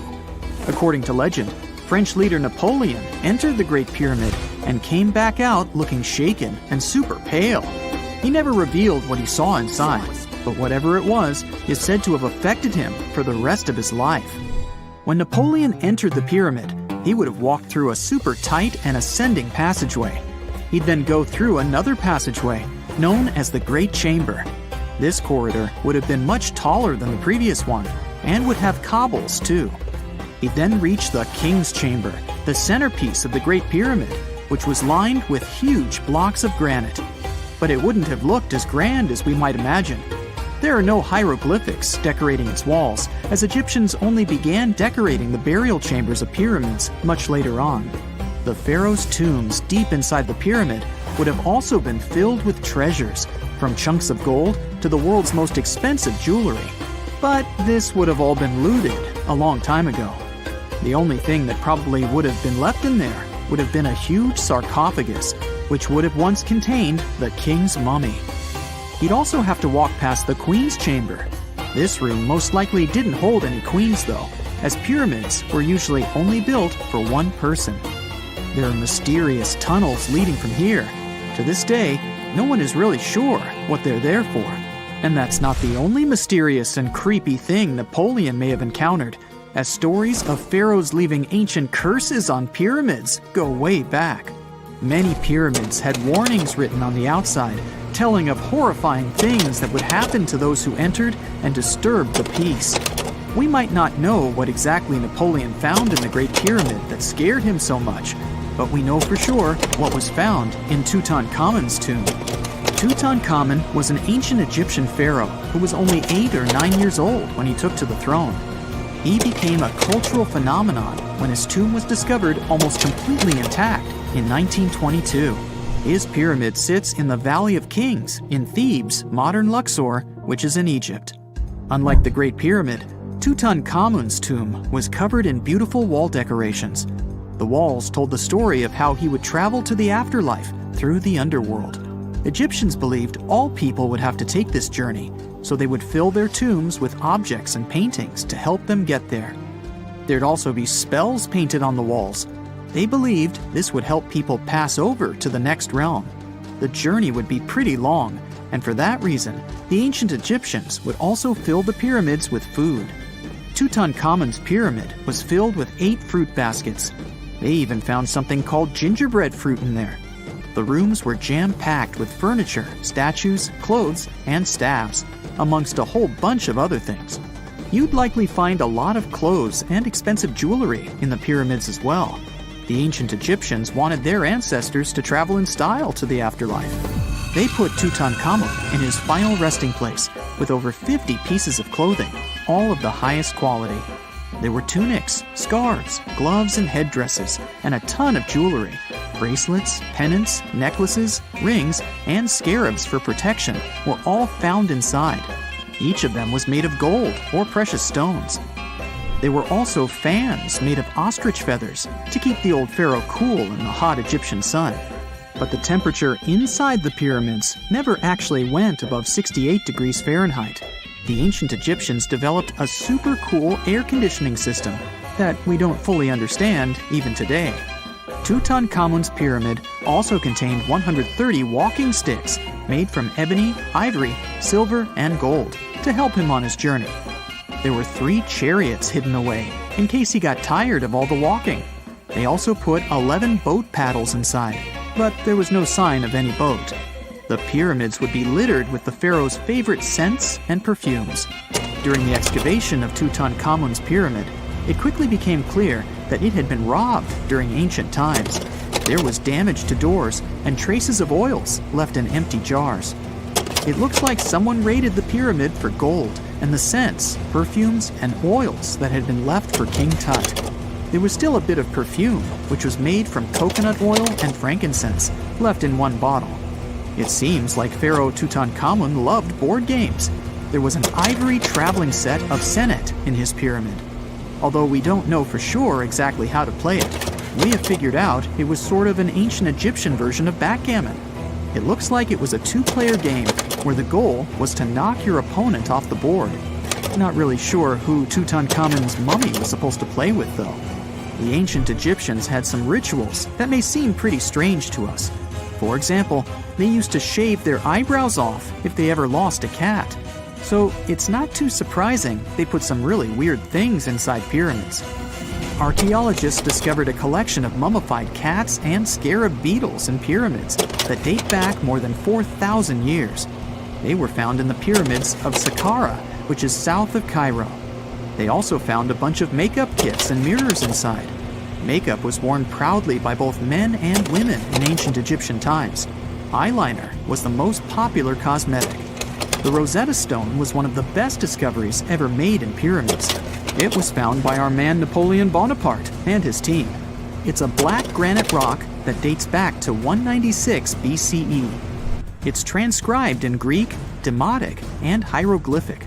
When it was translated in 1822, we got the key to understanding ancient Egyptian hieroglyphics for the very first time. The discovery of Queen Hatshepsut's mummy in 1903 changed our understanding of the Egyptians forever. After she had passed away, her successor, Thutmose III, removed most of the evidence of her reign, so we basically knew nothing about Egypt's first great female leader. She's now gone on to become one of the few and most famous female pharaohs of Egypt. Pharaoh Khufu even had a fully fledged boat in his pyramid. Archaeologists uncovered more than 1,200 pieces of a giant boat near the Great Pyramid at Giza.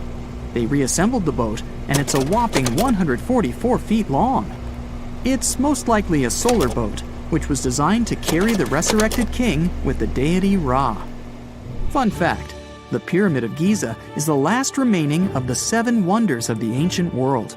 The other 6 are the Hanging Gardens, the Colossus, the Temple of Artemis, the Mausoleum, the Lighthouse, and the Statue of Zeus. This pyramid was also the world's tallest man-made structure for 3,800 years, and it's the biggest pyramid in Egypt. It took a staggering 2.3 million blocks of limestone, and some weighed as much as 80 tons. It took an incredible 100,000 laborers and a whopping 23 years to build. Its original height was a mega 480 feet. In 2017, archaeologists discovered something weird about Egypt's Great Pyramid. There's a hidden void that's at least 100 feet long, and no one really knows why it's there or what's actually inside it. The weird void is the first inner structure discovered within the 4,500-year-old pyramid since the 1800s. Scientists used cosmic rays to detect the massive hole, but are still no closer today to finding out what's inside. The ancient Egyptians took a lot of care building the pyramids, and everything was strategically placed and structurally sound, so it's super unlikely that this hole is due to blocks falling over time. Loads of pyramids also contain small model figurines called ushabti. These represented attendants. They believed they would come to life to serve the pharaohs in the afterlife. But it's amazing that all this stuff actually fit inside. There isn't actually a huge amount of space inside the structures. It's mostly just rock. So looky here, scientists discovered ancient artifacts near King Tut's tomb. Turns out, his VIP final resting place looks more like a public graveyard with about a dozen wooden coffins that's been there for around 3,600 years. Okay, I might have exaggerated a tad. The 11 tombs weren't exactly right next to King Tut, but they were close, near the same city of Luxor. New findings in Egyptian tombs can help us piece together what life was like in ancient Egypt. And guess what? Ancient Egyptians seem to have been remarkably like us, modern humans. Say, the women have always loved jewelry, and archaeologists retrieved a beautifully made necklace with 30 amethyst beads and 2 agate beads, plus a hippo head amulet. Bet it was all the rage back then. Researchers also discovered 2 copper mirrors. One had a handle shaped like a lotus, and the other was decorated with Hathor, the ancient Egyptian deity of the sky, women, fertility, and love. These recent excavations near Tutankhamun's burial site led to another jaw-dropping revelation. For the first time in thousands of years, fragments of Queen Hatshepsut's Valley Temple were uncovered. This fearless woman was thought to be the second female pharaoh, who ruled with both courage and wisdom, leaving a legacy as solid as the stones themselves. Her temple, hidden for ages, opens a window into a time filled with power, intrigue, and spiritual devotion. Archaeologists found over 1,000 beautifully decorated stone blocks on the outskirts of Hatshepsut's funerary temple. There were very few women who managed to take the throne in ancient Egypt. Another tomb was found nearby, and it belonged to the overseer of Queen Teti Sheri's palace, whose name was Jehuti-Mez. Queen Hatshepsut seems to have even more tombs, aces up her sleeve. These tombs were carved into the rock instead of being built as pyramids, showing a unique ancient perspective on how to protect the soul in the afterlife. Experts managed to retrieve some cool ancient pieces from the site. Toys made of clay, mummy masks, winged scarabs, and some amulets. Sadly, there surely used to be way more artifacts, but over the last centuries, there have been people other than archaeologists to stumble upon this site. It's likely that looters got to these tombs before them and may have taken some valuable items. But they did leave behind some cool stuff for the researchers, like pottery used for offerings of bread and meat. along with archers' bows that connect the tomb's owners to the Egyptian military. Meanwhile, soul protection is way more important than you might think, especially if you're roaming around Luxor looking for ancient secrets. You aren't scared of King Tut's curse, are you? Let me tell you what happened to those who weren't scared, but promise me to take it with a dash of salt, okay? For years, Egyptologists, especially those who believed in paranormal activity, were convinced that there was an unsettling curse surrounding Tutankhamun's archaeological discoveries. This belief stemmed from the mysterious and untimely demise of several excavators who discovered the tomb in 1922 with no logical explanation for why they passed away. It was just easier to chalk it up to something supernatural and avoid the whole mess. But it turns out it wasn't a curse at all.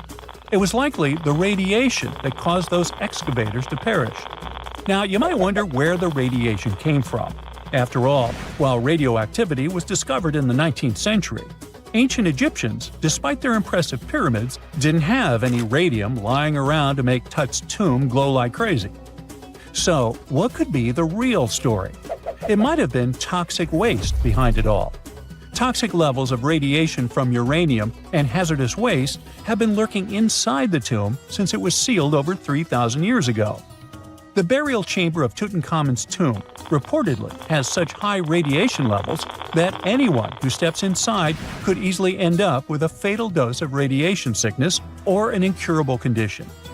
By the way, you can have a somewhat similar level of radioactivity if you don't get rid of those moldy dinner leftovers you left to perish in your fridge a month ago. But this radioactivity isn't exclusive to Tutankhamun's tomb. Ancient Egyptian artifacts discovery is rewarding yet dangerous due to unusually high radiation levels in Old Kingdom tombs all over Egypt. Geiger counters have detected radiation at 2 sites near the Giza pyramids, and radon, a radioactive gas, has been found in several underground tombs in Saqqara. Interestingly, experts believe that the builders of these ancient tombs were aware of the toxins, as some eerie warnings were carved into the walls of many tombs. One inscription ominously declared, "They that break this tomb shall meet their end by a malady that no doctor can diagnose." Other ominous phrases like "forbidden," "due to evil spirits," only added to the fear that supernatural curses haunted these ancient sites. Ominous signs have stunned archaeologists since forever, but the fear grew even stronger a century ago with the mysterious passing of Lord Carnarvon, who funded King Tut's excavation in 1922 and reportedly explored the treasure-filled rooms, along with several others who entered the tomb. Arthur Weigall, another British Egyptologist who was present at the tomb's opening and is credited with starting the curse myth, passed away young when he was just in his 50s in 1934. Chances are the condition that made him pass was connected to radiation. In total, 6 out of the 26 people who were there when the tomb was opened met their end within a decade from various causes. Not only X-ray exposure, those reasons include asphyxia, stroke, heart failure, pneumonia, and even poisoning. Well, isn't this getting a little grim?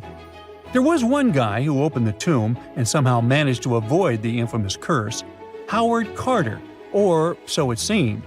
Some folks pointed to his survival as proof that the curse wasn't real.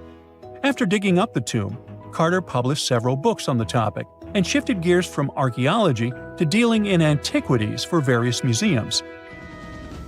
Despite dodging demise or injury, rumors swirled about how the curse may have impacted him in other ways. One of the big stories linked him to Lord Carnarvon's daughter, Evelyn. Some said he was madly in love with her, but she married someone else, so he chose to stay single. Others claim they had an affair while she was in Egypt, which ended when her father passed away and she left the country for good. However, there wasn't much evidence to support these stories. Evelyn was just 6 when they met, and they remained friends until his last breath. She was even one of the few attendees at his funeral, but denied any romantic involvement, saying they weren't that close. A year after the revolutionary discovery near King Tut's tomb, Evelyn married politician Sir Brograve Beauchamp and had a daughter. That same year, Beauchamp toured the tomb with his parents, guided by Carter himself. Carter never married and, aside from those posthumous rumors about Evelyn, had no other romantic connections. While the curse adds an intriguing twist to his life story, his tendency to keep relationships at arm's length was evident long before the tomb was opened. It seemed Carter just wasn't a people person. In 1939, after battling a serious illness, he ultimately succumbed to fate. He was 64, which was a pretty common life expectancy in the UK back then, so no one really thought it was off and linked it to an ancient curse. When he passed, it turned out he had several artifacts from Tutankhamun's tomb in his London apartment, which were eventually sent back to Egypt, marking what some viewed as the curse's end. Who knows? Maybe if he hadn't had all those ancient souvenirs at his place, he would have lived way longer. But all the other demises might seem off. The curse theory was likely fueled by some strange events during the excavation. Carnarvon got a mosquito bite that became severely infected, and around the time they opened the tomb, Cairo experienced a bizarre power outage and a freak sandstorm. Back in England, the Earl's dog, Susie, managed to escape from Carnarvon's house and began barking frantically at seemingly nothing. At least that's what the staff and family saw. Strangely enough, at the very moment her owner's heart stopped, Susie started howling and fell down without showing any signs of life. Maybe radiation didn't play a crucial role after all, and those were indeed ancient artifacts from King Tut's tomb that made them all perish. Spooky, huh?